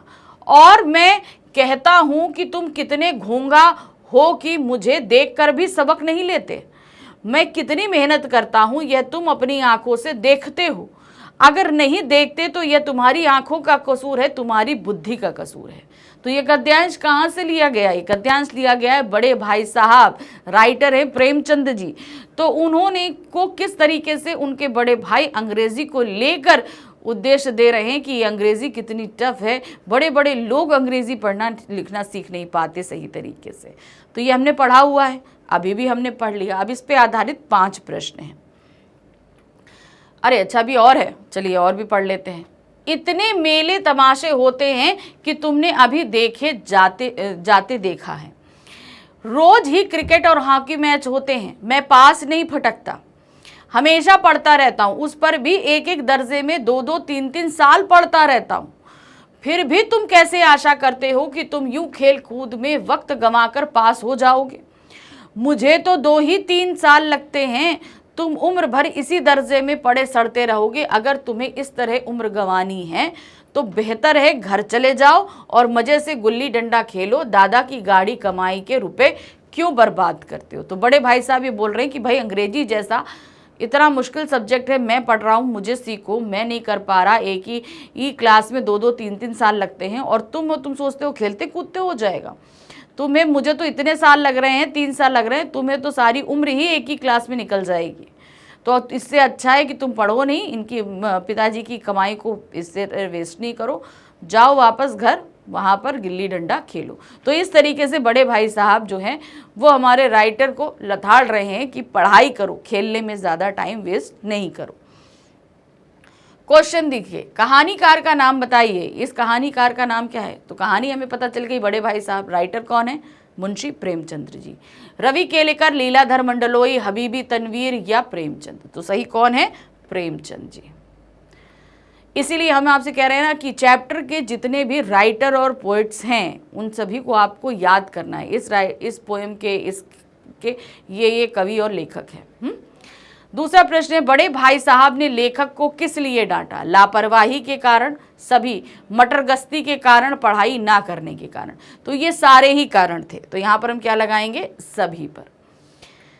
तीसरा आ गया, क्या दिया है भाई, निम्नलिखित कथन ए तथा कारण आर को ध्यान पूर्वक पढ़िए, उसके बाद दिए गए विकल्पों में से कोई एक का सही विकल्प चुनिए। कथन पढ़ते हैं और फिर कारण देखते हैं। कथन क्या है देखिए, बड़े बड़े विद्वान भी शुद्ध अंग्रेजी बोल और लिख नहीं सकते। ठीक है, ये कथन है। कारण है, तुम मुझे देखकर भी नहीं सबक लेते। तो यहां पर हम ये तो बोल रहे हैं कि कथन ए सही है और कारण आर इसकी गलत व्याख्या करा है, क्योंकि नहीं सीख पाते इसका मतलब ये थोड़ी ना है कि मुझे देख के सबक लेना है इसलिए वो लोग नहीं सीख पाते। भाई नहीं सीख पाते इसका कारण ये है कि अंग्रेजी अपने आप में बहुत टफ लैंग्वेज है, तो इसलिए कथन ए सही है, लेकिन कारण आर उसकी सही व्याख्या नहीं कर रहा है। क्वेश्चन नंबर 4 है, बड़ा भाई लेखक को किस किस चीज का वास्ता देकर पढ़ने के लिए प्रेरित करता है। अब वो क्या क्या चीजें बोल रहे हैं कि नहीं भैया तुम पढ़ो, पढ़ना जरूरी है। तो क्या क्या चीज उन्होंने बोली है, अंग्रेजी की पढ़ाई बहुत कठिन होती है, सभी, दादा की मेहनत की कमाई को बेकार में ना बहाओ, फिर उसके बाद है लोग मेहनत के बावजूद बार बार फेल हो जाते हैं। तो क्या क्या चीज़ें उन्होंने बोली, यहाँ तो हमें लग रहा है कि ये सारी चीज़ें बोली। तो ये सारी चीज़ें वो बोलकर प्रेरित करना चाह रहे हैं, किसको, लेखक को, कि भैया पढ़ो, किसी तरीके से तो पढ़ो। नंबर 5 है, बड़ा भाई लेखक को उम्र भर एक दर्जे में पड़े रहने का डर क्यों दिखाता है। क्यों दिखा रहा है, कारण क्या है, अज्ञानता के कारण, सभी, अयोग्यता के कारण, या पढ़ाई कठिन लगने के कारण। तो यहाँ पर बड़े भाई साहब छोटे भाई को डर दिखा रहे हैं, इसका कारण है पढ़ाई कठिन होने के कारण, क्योंकि उन्हें खुद ये पढ़ाई बहुत कठिन लगती है। तो उन्हें ये लग रहा है कि भैया तुम तो थोड़ी मेहनत कर लो, कि कठिन है तो हमको इतनी मेहनत लग रही, तुम तो छोटे हो तो तुम्हें भी मेहनत करनी पड़ेगी।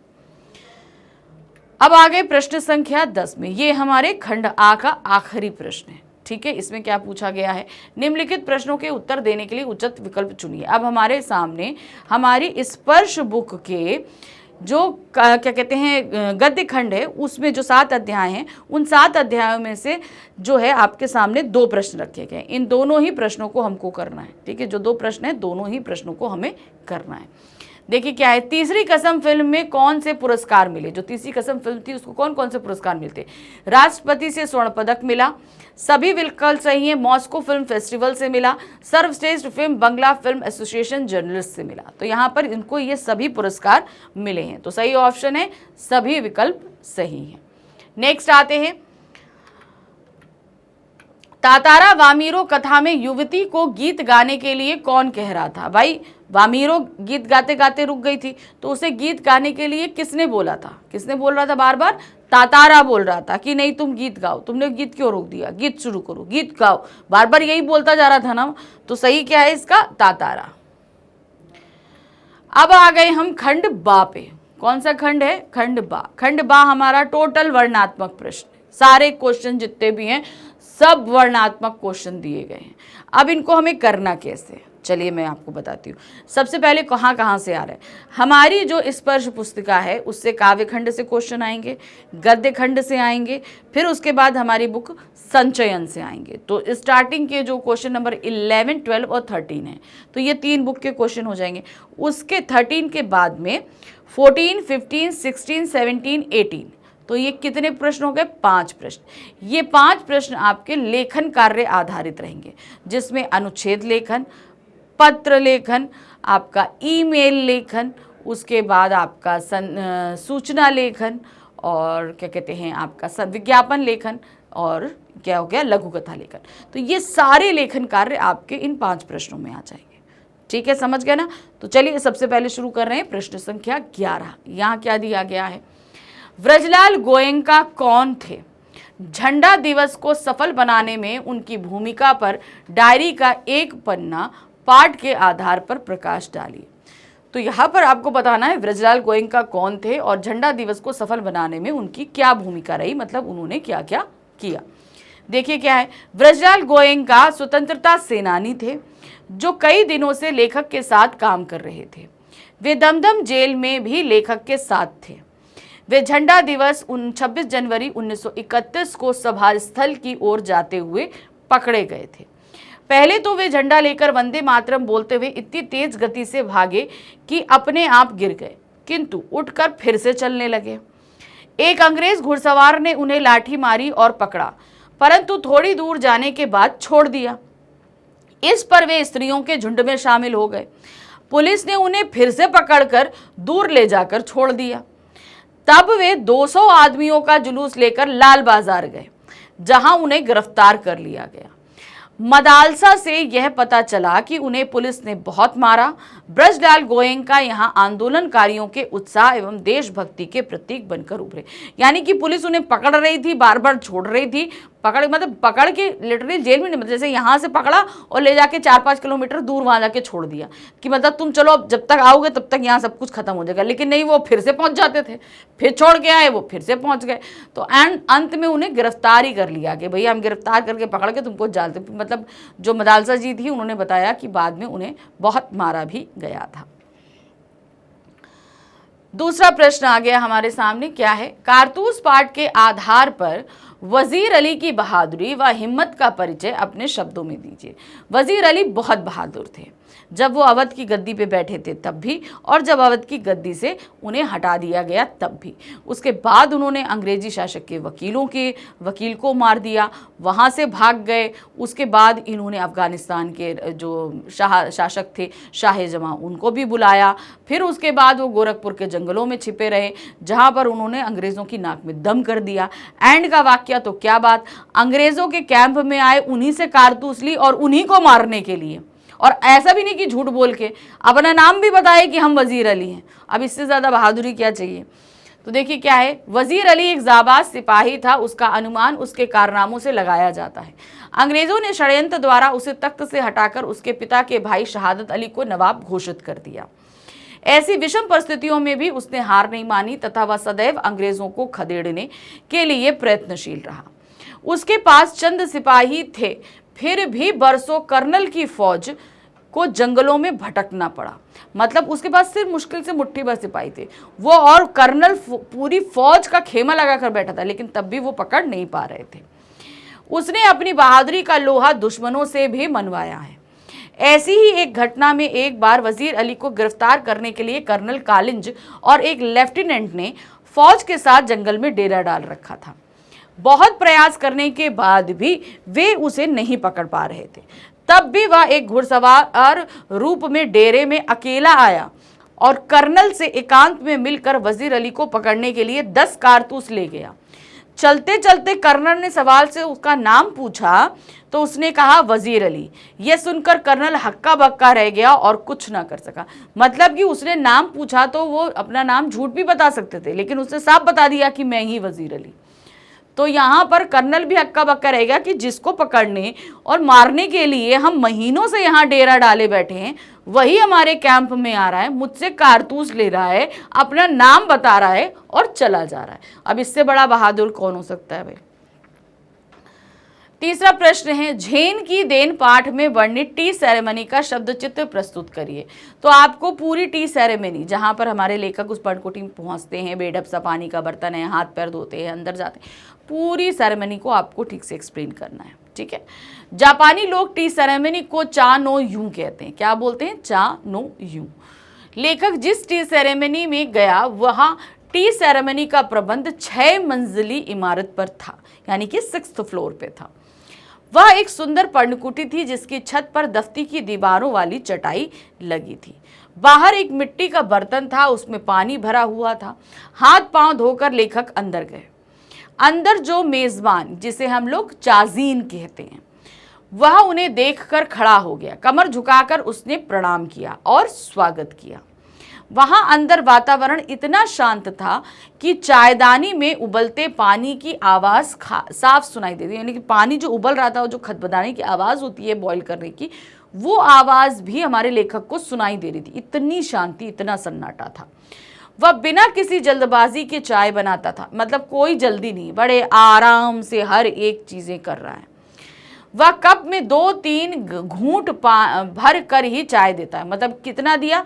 2 घूंट चाय उसने भर के दी, सिर्फ 2 घूंट चाय, जिसे लोग धीरे धीरे चुस्कियां लेकर 1-1.5 घंटे में पीते हैं। 2 घूंट चाय को 1.5 घंटे में पीना है। वातावरण इतना शांत था कि चायदानी के पानी का खदबदाना भी सुनाई दे रहा था। तो कहने का मतलब है वो जो चाय पीने के प्रोसीजर है वो सिर्फ इसलिए था कि आपकी जो दिमाग की गति है उसको धीमा करना है। तो जब एक ही काम को आप इतना स्लो प्रोसीजर में करोगे ना, तो आपका दिमाग हल्का पहले तो तेज चलेगा, लेकिन धीरे धीरे धीरे धीरे वो एकदम शांत हो जाएगा। तो इस तरीके से आपकी जो मानसिक थकान होती है वो कम हो जाती है। अब आ गए हम प्रश्न संख्या 12 में। यहाँ क्या दिया है, निम्नलिखित प्रश्नों में से किन्हीं 2 प्रश्नों के उत्तर 60 शब्दों में दीजिए। अब यहाँ पर आपको कितने करने हैं प्रश्न, ध्यान दीजिए, किन्हीं 2 प्रश्नों के उत्तर हमको देने हैं। कहाँ से आएंगे, ये हमारी स्पर्श बुक्स से काव्य खंड के अध्याय से आएंगे। ठीक है, जो काव्यखंड में जितने चैप्टर दिए हैं उन चैप्टर में से आपके सामने रखे जाएंगे 3 प्रश्न। करने हैं सिर्फ 2 प्रश्न, एक प्रश्न के लिए आपको 3 नंबर मिलेंगे। तो जब आप 2 प्रश्न करोगे तो कितने मिल गए, 6 नंबर मिल गए। ठीक है, तो 3 प्रश्न हैं, हम तीनों आपको करा रहे हैं। पहला प्रश्न है, विरासत में मिली चीजों की बड़ी संभाल क्यों होती है? तोप कविता के आधार पर स्पष्ट करते हुए तोप की विशेषताएं भी लिखिए। देखिए, विरासत में जो चीज़ें हमारे को मिलती हैं उनके साथ हमारे पूर्वजों की संवेदनाएं जुड़ी होती हैं, उनकी सीख जुड़ी होती है, हमारे लिए शिक्षा जुड़ी होती है, और पास्ट में हो चुकी गलतियों को दोबारा ना दोहराने की का सबक भी लिखा होता है। बहुत कुछ चीज़ें होती हैं विरासत में, बस ये है कि जो मिली हैं उसमें हमें ये सारी चीज़ें खोजनी और समझनी है। विरासत में मिली चीज़ों की सुरक्षा बड़ी संभाल कर इसलिए होती है क्योंकि वह पूर्वजों और बीते समय की देन होती है। उनका अपना महत्व और इतिहास होता है। इनमें हमें प्राचीन इतिहास की जानकारी मिलती है। 1857 की तोप जो कंपनी बाग के प्रवेश द्वार पर स्थित है, वह अंग्रेजों द्वारा हमें विरासत में दी गई है, जिसकी संभाल भी की जाती है। यह वर्ष में 2 बार चमकाई जाती है, अर्थात इसका प्रयोग 2 बार ही किया जाता है। इस तोप ने अच्छे अच्छे वीर योद्धाओं के चिथड़े चिथड़े उड़ा दिए थे। यह अपने समय में बहुत जबर थी, मतलब बहुत ही ज्यादा ताकतवर थी। ब्रिटिश काल में अंग्रेजों द्वारा भारतीय स्वतंत्रता के वीर सेनानियों को इस तोप ने बांधकर उड़ा दिया था, जिनमें एक आप लोगों को पता है मंगल पांडे भी थे ना। तो 1857 की जो क्रांति थी, उस क्रांति का शमन करने के लिए इस तोप का इस्तेमाल किया गया था, जिसमें बहुत सारे भारतीय स्वतंत्रता संग्रामियों को उड़ा दिया गया था। तो ये थी वो तोप। ठीक है, अब आ गए प्रश्न संख्या 2। आत्मत्राण कविता से आपको क्या प्रेरणा मिलती है? देखिए, आत्मत्राण जो कविता है ये भगवान के को की जा रही प्रार्थना है, लेकिन ये प्रार्थना बाकी प्रार्थनाओं से अलग है।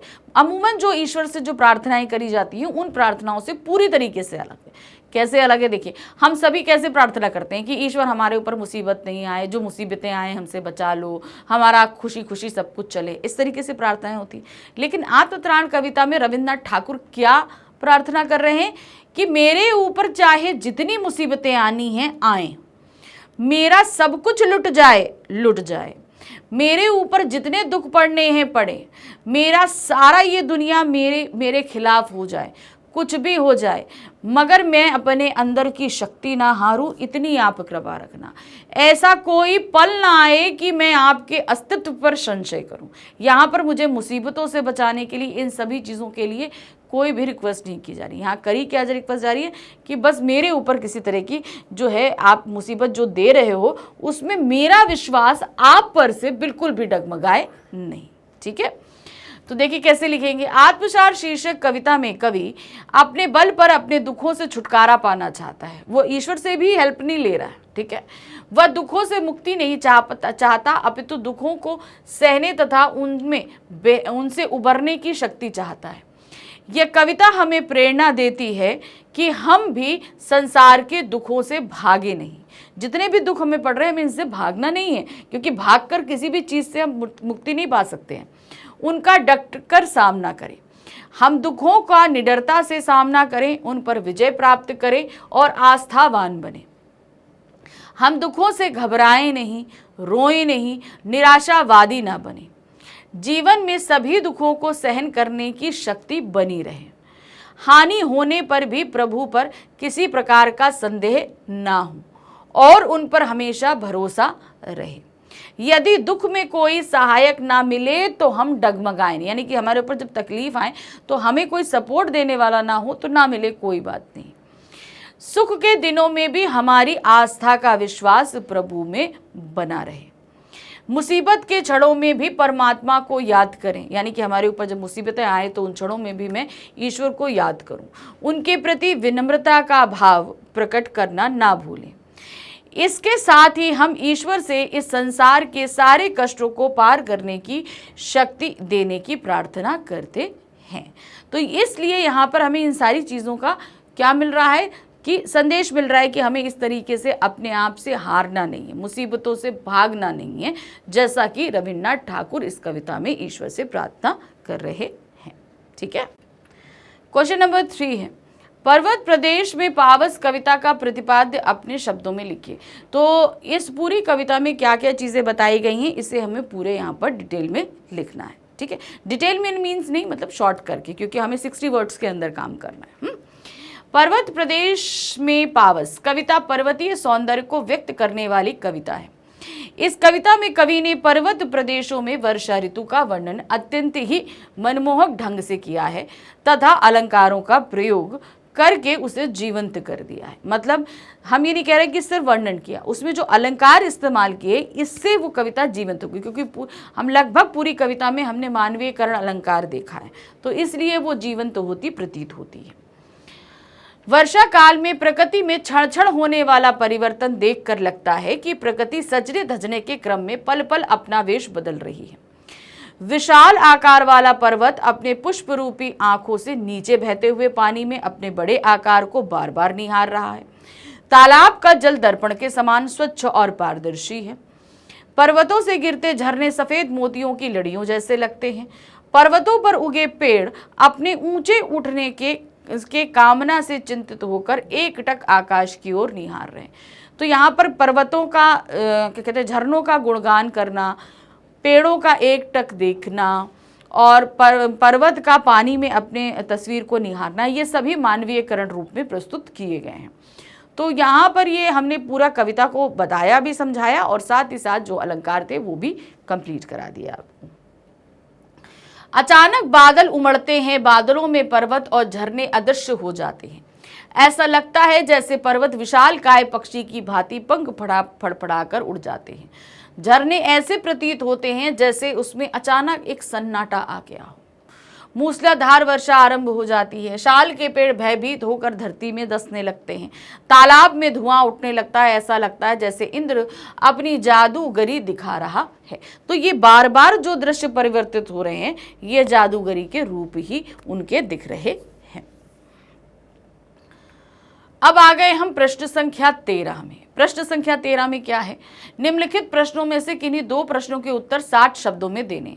अब हमारी हिंदी की जो पूरक पाठ्य पुस्तिका है, कौन सी, संचयन भाग 2, उसमें से हमारे सामने 3 प्रश्न रखे जाएंगे। हमें सिर्फ 2 प्रश्न करने हैं, एक प्रश्न के लिए 3 नंबर मिलेंगे। वर्ड लिमिट याद रखिएगा, 60 वर्ड्स के अंदर हमें इसे कंप्लीट करना है। हरिहर काका एक नए शोषित वर्ग के प्रतिनिधि के रूप में दिखाई दे रहे हैं। इस कथन पर अपने तर्क प्रस्तुत करते हुए विचार करिए। हरिहर काका एक ऐसे वर्ग का प्रतिनिधित्व कर रहे हैं जो एक ऐसा बुजुर्ग है जिसे घर वाले भी प्रताड़ित कर रहे हैं और बाहर वाले भी प्रताड़ित कर। बाहर वालों में मतलब क्या हो गया, जो धर्माधिकारी हैं। हर कोई उनको प्रताड़ित करके उनकी प्रॉपर्टी को हथियाना चाहता है। तो यहाँ पर हरिहर काका किसके रूप में प्रतिनिधित्व कर रहे हैं, एक ऐसे प्रताड़ित वर्ग, एक ऐसे बुजुर्ग प्रताड़ित वर्ग का प्रतिनिधित्व कर रहे हैं जिससे सभी लोग उसकी प्रॉपर्टी के लिए सता रहे हैं। तो इसे आपको तर्क सहित प्रस्तुत करना है। तो दोनों तर्क देंगे, भाइयों द्वारा सताना, धर्माधिकारी द्वारा सताना, दोनों ही चीजें। हमारी सामाजिक व्यवस्था का यह एक कटु यथार्थ है कि बुढ़ापे का सहारा कही जाने वाली संतानों या परिवार के अन्य लोगों की बेमेल विचारधारा से वृद्ध व्यक्ति त्रस्त होते हैं। भाई उनकी सोच हमारी सोच में फर्क रहता है, ठीक है। सामान्यतः उनके पास कोई संपत्ति या अधिकार नहीं होता, लेकिन हरिहर काका की स्थिति इसमें से भिन्न दिखाई देती है। हरिहर काका के पास जमीन जायदाद है, उनका अधिकार भी वास्तविक तौर पर सीमित नहीं है, परंतु वे इस रूप में भी एक नए शोषित वर्ग के प्रतिनिधित्व के रूप में दिखाई देते हैं कि उनके सगे भाइयों के परिवार और सामाजिक व्यवस्था ने अपना स्वार्थ साधने के लिए, भाई स्वार्थ उनका क्या है, पैसा, प्रॉपर्टी लेना के लिए उन्हें शोषण का शिकार एवं खिन्न मनोवृत्ति वाला बना दिया है। खिन्न मनोवृत्ति का मतलब उन लोगों ने ऐसा उनके साथ किया कि अब वो किसी पर विश्वास नहीं करते, एकदम शांत हो गए हैं, चुप रहते हैं, किसी से मिलना नहीं, जुलना नहीं, बात नहीं करना, चुपचाप पड़े रहते हैं। भाई उनकी संपत्ति के लिए जान लेने पर उतर आए तो पुलिस प्रशासन सुरक्षा देने के नाम पर उनका शोषण कर रहा था। सामाजिक व्यवस्था में सर्वाधिक पवित्र माने जाने वाली धार्मिक संस्थाएं का चरित्र भी ठाकुरबाड़ी और महंत की गतिविधियों से स्पष्ट हो जाता है। शोषण करने में वे भी कोई कसर नहीं छोड़ना चाहते। इस तरह संपत्ति एवं अधिकार संपन्न तथा स्वतंत्रता होते हुए भी हरिहर काका धर्म एवं समाज द्वारा शोषित एक नए वर्ग के प्रतिनिधि के रूप में दिखाई देते हैं। हरिहर काका जैसे अनेकों बड़े बूढ़े हमें अपने आसपास दिखेंगे जिनका घर के सदस्यों के लिए कोई महत्व नहीं है, उनको कोई इज्जत नहीं देता और उनकी संपत्ति की ताक में उनके मरने के इंतजार में परिवार वाले बैठे रहते हैं। आप ऐसे आसपास बहुत सारे लोगों को देखेंगे। यह एक अभिशाप ही है कि हम अपने बीते हुए कल को इतना महत्वहीन कर देते हैं कि महंत जैसे बाहर के लोग हमारे बड़े बुजुर्गों पर अपनी धर्म की छाप छोड़ने में भी नहीं कतराते। तो जब घर वाले ही साथ नहीं दे रहे हैं, उनका ध्यान नहीं दे रहे, तो बाहर वाले तो फायदा उठाने की सोचेंगे ही सोचेंगे। तो यही चीज यहां पर बताई गई है। दूसरा प्रश्न है हमारे पास में, सपनों कैसे दिन पाठ में स्काउट परेड करते समय लेखक अपने को महत्वपूर्ण फौजी जवान क्यों समझने लगता है? तो यहाँ पर ऐसा क्यों? क्योंकि वहाँ पर हमेशा वो लोग बस ऐसे स्कूल चले जाते थे, गंदे मतलब पूरा प्रॉपर ड्रेसअप में नहीं जाना, सब कुछ ऐसे ही जाना। लेकिन स्काउट के टाइम क्या होता था, वो प्रॉपर एक ड्रेस पहनते थे, लेफ्ट राइट करना, एक लय ताल में चलना, एक डिसिप्लिन में रहना, सल्यूट करना। तो ये सारी चीज़ें जो हैं, और उनको जब मेडल मिले तब तो वो बिल्कुल ही फौजी से लगते थे। तो ये सारी प्रक्रिया उन्हें एक फौजी होने का एहसास दिलाती थी। क्या है, लेखक को अपने स्कूल में यदि कोई अच्छा लगता था तो वह था स्काउट परेड। स्काउट परेड में लेखक जब धोबी के धुले साफ सुथरे कपड़े, पॉलिश किए हुए बुरू जुराबों को पहनकर ठक ठक करके चलता तो वह अपने आप को फौजी से कम नहीं समझता था। तो जैसे फौजी का ड्रेसअप हो जाता है पूरा, तो उनको अपना लगता था, एक फौजी वाली फीलिंग अंदर से आने लगती थी। उसके साथ ही जब पीटी मास्टर परेड करवाया करते थे और उनके आदेश पर left turn, right turn, about turn को सुनकर जब वह अकड़ कर चलता तो अपने अंदर एक फौजी जैसी आन बान शान महसूस किया करता था। तो कपड़े पहनना और डिसिप्लिन में रहना और जो परेड थी उस तरीके से करना तो उन्हें एक फौजी का एहसास दिलाती थी। तीसरा प्रश्न है, देखिए यहाँ पर, घर में ले देकर बूढ़ी नौकरानी सीता थी जो उसका दुख दर्द समझती थी, तो वह उसी के पल्लू में चला गया और सीता की छाया में जाने के बाद उसकी आत्मा भी छोटी हो गई। टोपी और बूढ़ी नौकरानी दोनों में एक दूसरे के प्रति सद्भाव होने का क्या कारण था?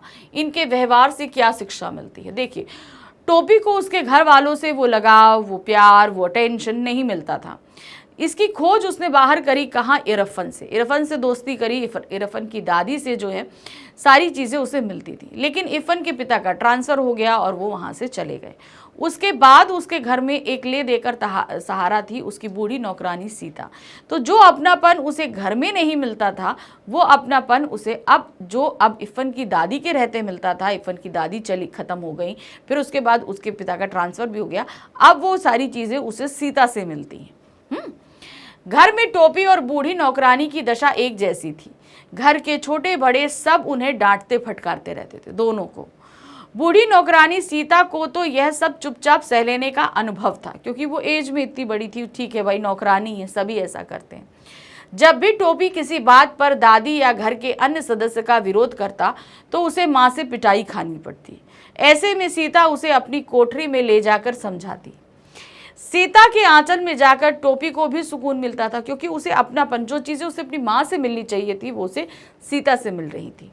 उनके इस व्यवहार से हमें यह शिक्षा मिलती है कि पीड़ा या कष्ट की स्थिति में एक दूसरे का सहारा बनने में एक संबल मिलता है। यानी कि हमारी स्थितियाँ जब एक ही जैसी हों तो हमें सहारा जब मिले तो हमें मतलब वो सपोर्ट अच्छा लगता है। यदि व्यक्ति को लगता है कि हमारे साथ कोई है जिसमें वह अपना दुख दर्द बांट सकता है तो वह सुकून का अनुभव कराता है। तो हमारा दर्द जिसके पास बांटेंगे तो वो हमारा अपना हो ही जाता है। तो यहाँ पर हमारा लेखन कार्य मतलब अब शुरू हो रहा है लेखन कार्य। प्रश्न संख्या 14, 15, 16, 17, 18 ये 5 जो हमारे जो क्वेश्चन आएंगे ये हमारे लेखन कार्य संबंधी रहेंगे। तो हम शुरू करते हैं प्रश्न संख्या 14 में, जहां हमारे सामने आ रहा है अनुच्छेद लेखन। इस अनुच्छेद पे आधारित 3 ऑप्शन रखे गए हैं, 3 अनुच्छेद हैं, तीनों में से हमें सिर्फ एक अनुच्छेद करना है और जो भी आप अनुच्छेद करेंगे उसके लिए आपको 5 मार्क्स मिलेंगे।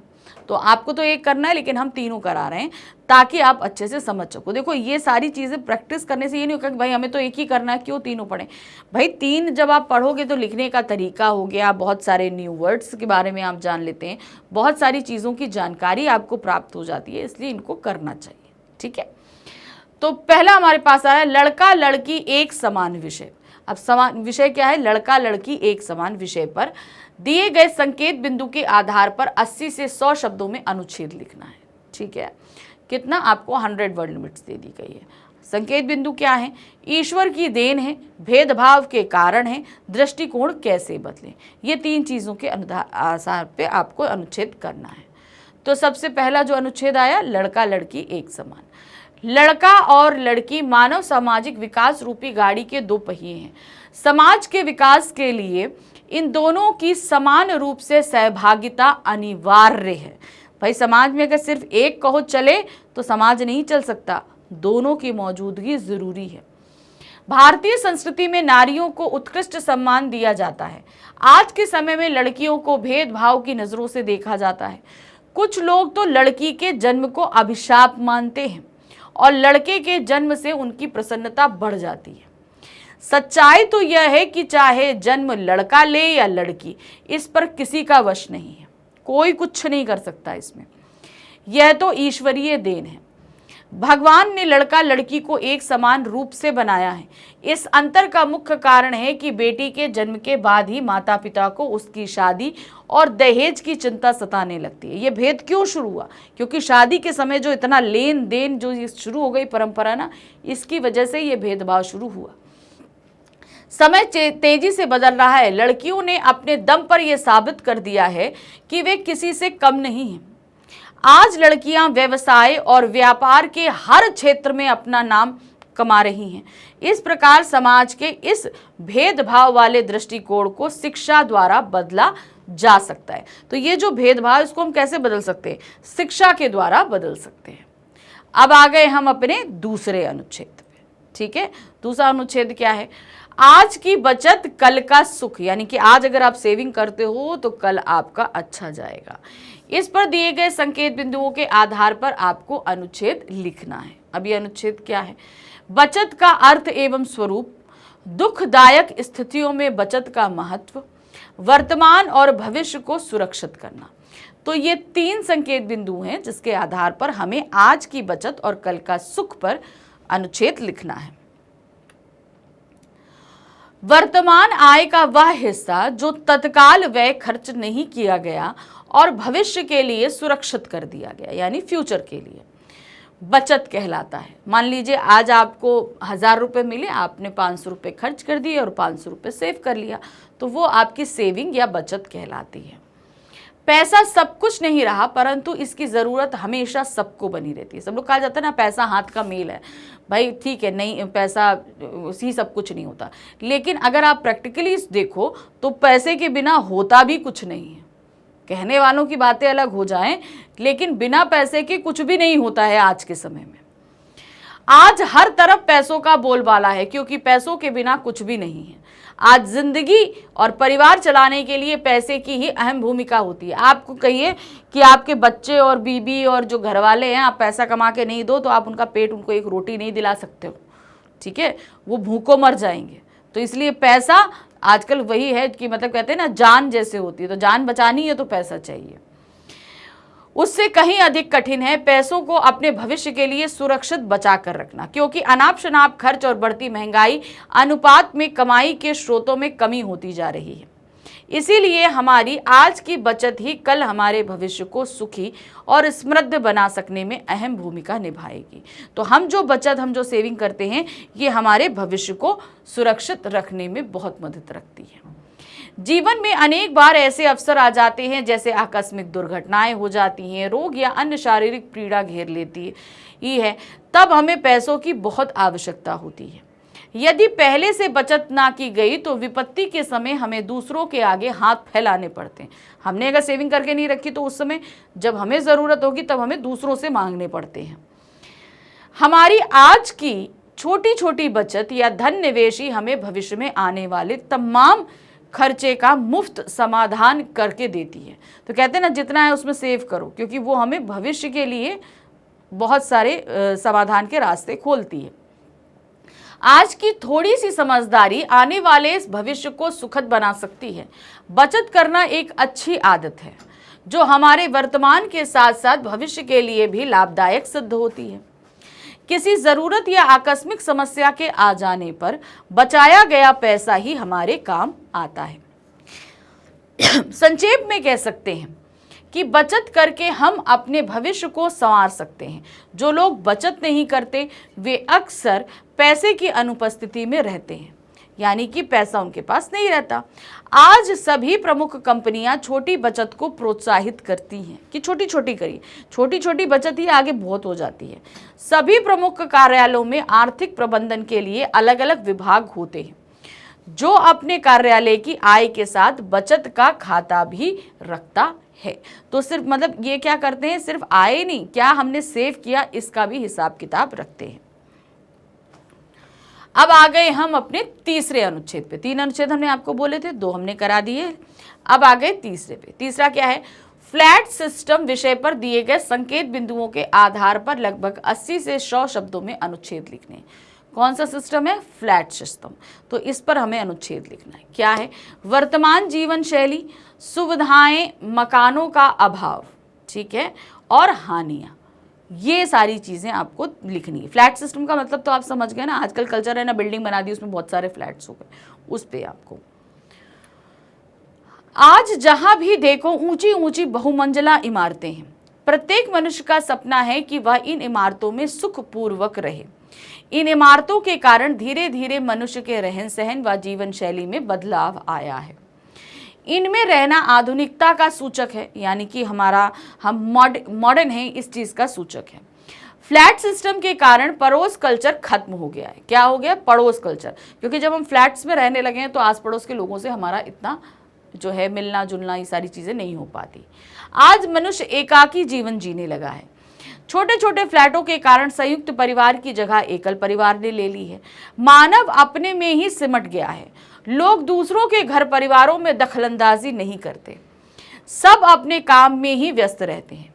यह फ्लैट सभी सुविधाओं से संपन्न होते हैं। ये जितने सुविधाजनक होते हैं उतने प्रतिष्ठा के सूचक भी होते हैं। इन फ्लैटों में रहने वाले अमीर और इज्जतदार माने जाते हैं।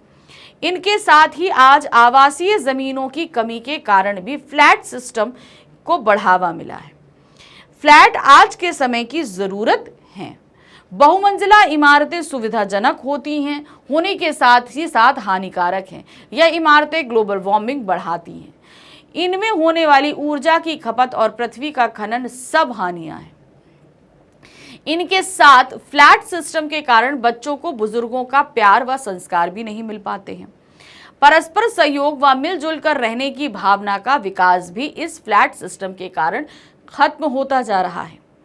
असामाजिक गतिविधियों को भी फलने फूलने का अवसर इस फ्लैट सिस्टम में आसानी से मिल रहा है। तो फ्लैट सिस्टम जहां सुविधाजनक है, आपको बहुत फैसिलिटीज देती है, लेकिन वो कहीं ना कहीं बहुत सारी हानियां भी देती है। यही चीजें हमने यहाँ पर आपको बता दी। तो अनुच्छेद तो हमारे खत्म हो गए और अब हम आ गए प्रश्न संख्या 15 पे, जहां हमारे सामने रखे गए हैं 2 पत्र, 2 में से 1 पत्र करना है। जो भी आप पत्र करेंगे उसके लिए आपको मार्क्स मिलेंगे 5। ठीक है, क्या है, अपने क्षेत्र के सार्वजनिक पुस्तकालय खुलवाने की आवश्यकता समझते हुए दिल्ली के शिक्षा मंत्री के नाम एक पत्र लिखना है। किसको लिखना है आपको, दिल्ली के शिक्षा मंत्री को एक पत्र लिखना है कि आप अपने क्षेत्र में एक लाइब्रेरी खुलवाना चाहते हैं। तो ये एक औपचारिक पत्र है। तो कैसे लिखेंगे, देखिए, सेवा में माननीय शिक्षा मंत्री जी, दिल्ली सरकार, नई दिल्ली। दिनांक, जो भी आप जिस डेट को भी लेटर लिख रहे हैं वो डेट डालेंगे। विषय, सार्वजनिक पुस्तकालय खुलवाने हेतु, कि अपने एरिया में आप सार्वजनिक एक लाइब्रेरी खुलवाना चाहते हैं। अब क्या सम्मानित शब्द, महोदय, मैं दिल्ली शहर के पिछड़े इलाके का निवासी हूँ। यहाँ की अधिकांश जनता गरीब व अशिक्षित है। जिन बच्चों को पढ़ने का अवसर मिल रहा है वे धनाभाव के कारण पुस्तकें, समाचार पत्र व पत्रिकाएं पढ़ने से वंचित रह जाते हैं। इसीलिए इस क्षेत्र में एक पुस्तकालय की अत्यंत आवश्यकता, ताकि वो बच्चे आराम से पढ़ सकें। अभी तक इस ओर किसी ने ध्यान नहीं दिया है। यदि आप इस इलाके में एक सार्वजनिक पुस्तकालय खोलने की व्यवस्था करा दें तो इस क्षेत्र की जनता आपकी अत्यंत आभारी होगी। साथ ही साक्षरता में आपकी भागीदारी भी प्रशंसनीय रहेगी। भवदीय क्षेत्रीय नागरिक गिरीश। तो आपने एक शिक्षा मंत्री को पत्र लिख दिया। अब अथवा करके हमारे सामने क्या है, दूसरा पत्र आया है। क्या पत्र है, देखिए। आपके घर में पिछले कई दिनों से गंदा और बदबूदार पानी आ रहा है।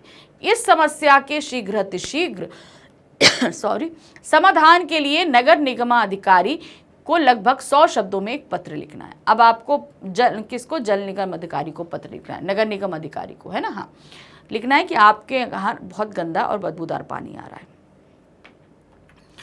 तो ये भी एक औपचारिक पत्र है। सेवा में नगर निगम अधिकारी, सरोजनी नगर, नई दिल्ली। दिनांक डाल देंगे। विषय है गंदा व बदबूदार पानी आने की समस्या हेतु। महोदय, मैं आपके संज्ञान में लाना चाहता हूं कि हमारे घर में पिछले कई दिनों से गंदा और बदबूदार पानी आ रहा है, जो हमारे जीवन की गुणवत्ता पर असर डाल रहा है। भाई, जब हम पौष्टिक पानी, अच्छा पानी पिएंगे नहीं तो जाहिर सी बात है बीमार पड़ेंगे ना। यह समस्या हमारे स्वास्थ्य और स्वच्छता के लिए हानिकारक है। आपसे अनुरोध है कि आप इस समस्या के निवारण के लिए उचित कदम उठाएं, संबंधित विभागों को इस बारे में सूचित करें और जल्द से जल्द समस्या का समाधान करने का आदेश दें।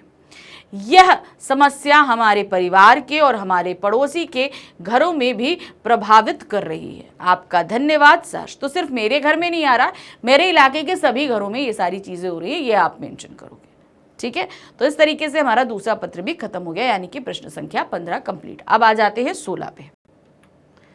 नेक्स्ट आ गए क्वेश्चन नंबर 16 पे। क्या दिया है, कोलकाता के मैजेस्टिक क्लब द्वारा एक मेगा चैरिटी शो उन लोगों के लिए भवन निर्माण हेतु रखा गया है जो गलियों में रहते हैं। इस कार्यक्रम में भाग लेने वालों के लिए सचिव की तरफ से 20 से 25 शब्दों की सूचना है। ठीक है, तो क्वेश्चन नंबर 16 में हमारे पास क्या आया, एक सूचना आई, और इस सूचना को अगर आप करेंगे तो आपको 4 मार्क्स मिलेंगे। ठीक है, तो सूचना के लिए आपको पता है कि सबसे पहले आपको एक बॉक्स बनाना है। बॉक्स में हमने क्या दिया, मैजेस्टिक क्लब कोलकाता सूचना। ठीक है, फिर विषय दे दिया सूचना का, मेगा चैरिटी शो है, 30 मार्च 2019 को रखा गया है। ठीक है, क्या है, अब ये चैरिटी शो रखा जाना है तो इसकी सूचना तो बाद में देंगे, लेकिन ये सूचना जिस दिन शो हो रही है उस दिन का डेट दी गई है। क्या दिया है, जन साधारण को सूचित किया जाता है कि क्लब द्वारा 2 अप्रैल 2019 को क्लब के ऑडिटोरियम में एक मेगा चैरिटी शो के आयोजन का निर्णय लिया गया है। इसका आयोजन प्रातः 10 बजे होगा। यह गली में रहने वाले ये लोगों के लिए जो इस शो में हिस्सा लेना चाहते हैं वे अपने सुझावों के साथ अपना नाम 5 दिन के अंदर सचिव को दे सकते हैं। ठीक है, तो चैरिटी शो कब हो रहा है, कहाँ हो रहा है, हमने ये सारी चीज़ें बता दी। नाम देने का काम हमने सचिव के पास में दे दिया।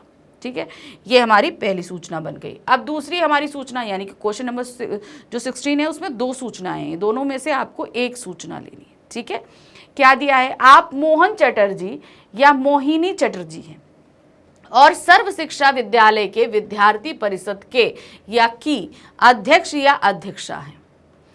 अपने विद्यालय में आयोजित होने वाली साइबर सुरक्षा कार्यशाला संबंधी जानकारी विद्यार्थियों तक पहुंचाने के लिए एक सूचना तैयार कीजिए। ठीक है, समझ गए ना सूचना तैयार करनी है। तो अब यहाँ पर चलिए देखिए क्या है। सबसे पहले वही एक काम आपको ऐसे करके एक बॉक्स बनाना पूरा। क्या है, सर्व शिक्षा विद्यालय मुंबई, सूचना है साइबर सुरक्षा कार्यालय और 8-10-2023 की लिखी गई है। सूचना क्या है? हम सर्व शिक्षा विद्यालय के विद्यार्थी परिषद के अध्यक्ष मोहन चैटर्जी हैं। हम खुशी से बताना चाहते हैं कि हमारे विद्यालय में साइबर सुरक्षा कार्यशाला आयोजित की जा रही है। इस कार्यशाला में हम साइबर धोखाधड़ी से बचने के तरीके और इंटरनेट पर सुरक्षित रहने के महत्वपूर्ण टिप्स सीखेंगे। यह कार्यशाला विद्यार्थियों के लिए महत्वपूर्ण है और हम उम्मीद करते हैं कि आप सभी इसमें भाग लेंगे। कृपया निर्धारित तिथि और समय पर उपस्थित हों। अब देखिए, अब जो कार्यशाला होने जा रही है उसका विवरण भी हमें देना पड़ेगा। तो देखिए क्या है, समय एवं अन्य विवरण इस प्रकार है। दिनांक एवं समय है 8/10/2023, समय प्रातः 10 बजे से 7 बजे तक। स्थान है विद्यालय प्रांगण। मुख्य आकर्षण है नृत्य नाटिका प्रदर्शन। मोहन चैटर्जी अध्यक्ष हैं और विद्यार्थी परिषद के, जिन्होंने ये सूचना इशू करी है। ठीक है, समझ गए ना किस तरीके से हमें करना है। बहुत सारी प्रैक्टिस में ऑलरेडी भी आपको सूचना की करा चुकी हूँ। अब आ गए प्रश्न संख्या 17 में। यहाँ क्या दिया गया है? विद्यालय के अंक समूह द्वारा प्रस्तुत ताजमहल नाटक के बारे में नाम, पात्र, दिन, समय, टिकट आदि की सूचना देते हुए एक विज्ञापन तैयार करना है। अब हमारे सामने क्या रखे गए हैं? 2 विज्ञापन। 2 विज्ञापन में से हमें एक विज्ञापन करना है। तो पहला विज्ञापन, आपको नाटक की प्रस्तुति के बारे में पूरी जानकारी देनी है। जब आप ये करोगे तो इसके लिए आपको 3 नंबर मिलेंगे। ठीक, तो आपको विज्ञापन पता है कि पूरी तरीके से एक बॉक्स में। अब चूंकि नाटक का विषय क्या है? ताजमहल, तो एक ताजमहल बता दिया गया। ठीक है, तो देखिए देवकी नंदन शर्मा का प्रसिद्ध नाटक ताजमहल। अब नाटक किसका लिखा हुआ है ये भी हमने बता दिया। टिकट दर ऑलरेडी यहाँ दे दी है, 50, 70, 100, ये अलग अलग दरें हैं। इस नाटक का मंचन किया जा रहा है। दिनांक 18 अगस्त शाम 6 बजे। स्थान है विकास सदन। प्रस्तुत करता है अहंग समूह। 10 वर्ष से कम आयु के बच्चों के लिए निःशुल्क है। अब 10 साल से अगर छोटे बच्चे आएंगे तो उनको निःशुल्क है। हमने जगह दे दी, स्थान दे दिया, सब कुछ हमने बता दिया कहाँ पर ये प्रस्तुतिकरण हो रहा है, ताकि सब लोगों को पता चले और वो लोग इस नाटक में उपस्थित हो जाएं। अब अथवा करके हमारे पास यहाँ पर दूसरा विज्ञापन है। क्या विज्ञापन है? पर्स विक्रेता हेतु एक विज्ञापन लगभग 25 से 50 शब्दों में बनाइए। ठीक है, अब एक जो पर्स कंपनीज होती हैं, पर्स बनाने वाली, उनकी तरफ से एक एडवर्टाइजमेंट आपको बनाना है। सेल सेल सेल, मजबूती में इसका कोई जवाब नहीं। सामान की करे सुरक्षा बेहिसाब, इसकी सुंदरता है लाजवाब। 50% तक की छूट है, जल्दी कीजिए कहीं ऑफर छूट ना जाए। Monika purse store. तो इस तरीके से आपने पर्स का विज्ञापन दे दिया। ये बस इसमें एक, इस विज्ञापन में एक जो कमी मुझे लग रही है कि ये मोनिका पर्स स्टोर हम पहुंचेंगे तो पहुंचेंगे कैसे? हमारे पास तो एड्रेस ही नहीं है। तो उस कंडीशन में आपको नीचे एड्रेस और फ़ोन नंबर दोनों ही देना है। ठीक है, अब आ जाते हैं प्रश्न संख्या 18। ये हमारे प्रश्न पत्र का आखिरी प्रश्न है, जहां पर हमारे सामने एक लघु कथा और एक ईमेल रखा गया है। दोनों में से आपको सिर्फ एक करना है। जो भी आप करोगे उसके लिए आपको मिलेगा 5 मार्क्स। ठीक है, तो सबसे पहले है लघु कथा। सोशल साइट्स की कहानी विषय पर लगभग 100 से 120 शब्दों में लघु कथा लिखनी है। कहानी क्या है? Social sites. कैसे लिखेंगे? देखिए, मैं आज आपको सोशल साइट्स की कहानी उनकी ही जुबानी सुनाने जा रहा हूं। मुझसे, यानी कि सोशल साइट, यहाँ पर सोशल साइट्स खुद अपनी कहानी सुना रहे हैं, तो आप भली भांति परिचित होंगे। शायद ही कोई ऐसा व्यक्ति हो जो मेरा उपयोग आज के दौर में नहीं करेगा। मैं आप सभी के मोबाइल फोन में विभिन्न रूपों में पाया जाता हूं, जैसे कि मेरे कुछ रूप हैं फेसबुक, व्हाट्सएप, ट्विटर, इंस्टाग्राम आदि। जब से मैंने आपके जीवन में प्रवेश किया है, आपकी अनेक मुश्किलों का समाधान कर दिया। आप मेरे जरिए अपने मित्रों, सगे संबंधियों से आसानी से जुड़ सकते हैं। साथ ही आप देश दुनिया की गतिविधियों की भी जानकारी पाते हैं। लेकिन इसके साथ कुछ लोगों ने विभिन्न रूपों में मेरा गलत इस्तेमाल किया है और इसके कारण मुझे गलत कार्यों के लिए जिम्मेदार बना दिया है। मैं सभी के फायदे और अच्छे के लिए ही बनाया गया था। अब ये आपके ऊपर निर्भर करता है कि आप मेरा उपयोग किसके लिए करते हैं। तो उसने अपनी ज़ुबानी सुना दिया कि भाई मैं तो आप सभी के फायदे और एंटरटेनमेंट के लिए था, लेकिन अब लोगों ने इसका गलत इस्तेमाल करना शुरू कर दिया है। अब अथवा करके हमारे पास देखिए क्या है। आप बतौर अध्यापक कार्यरत हैं लेकिन आप किसी कारण से अब अपना व्यवसाय बदलना चाहते हैं। नौकरी से त्यागपत्र देते हुए विद्यालय प्रमुख को 80 शब्दों में ईमेल लिखिए। आपका नाम प्रेरणा या प्रतीक है, ठीक है, मेल लिखना है। मेल आईडी आप उसी तरीके से बनाएंगे। तो देखिए क्या है, टू किसको लिख रहे हैं, shailendraskul@gmail.com। CC और BC से मैं कुछ अटैच नहीं करना, लिख कर आप खाली छोड़ दोगे।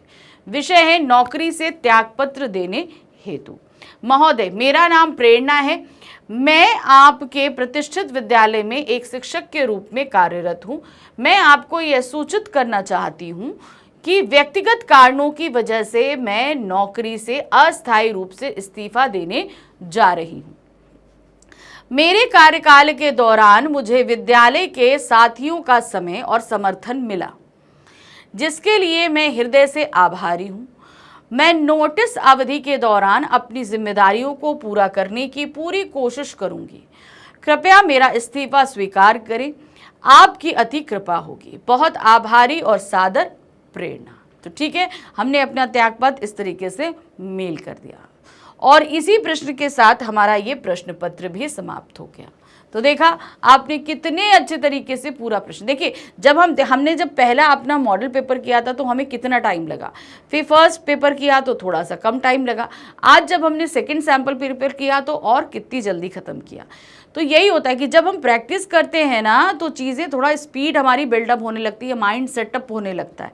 तो इसीलिए अब बोला जा रहा है आपसे कि आप प्लीज़ बेटा सैम्पल पेपर की प्रैक्टिस ज़रूर करो, क्योंकि ये आपको बहुत ज़्यादा हेल्प करते हैं आपके पेपर्स को सॉल्व करने में, ठीक है ना। तो इसी तरीके से फटाफट प्रैक्टिस करते रहो, एग्ज़ाम बिल्कुल ही सर पर आ गया है। जल्दी से सारा रिवीजन करो, रेडी हो जाओ और एग्ज़ाम अच्छे से देना। Best of luck and thank you for watching. Bye bye.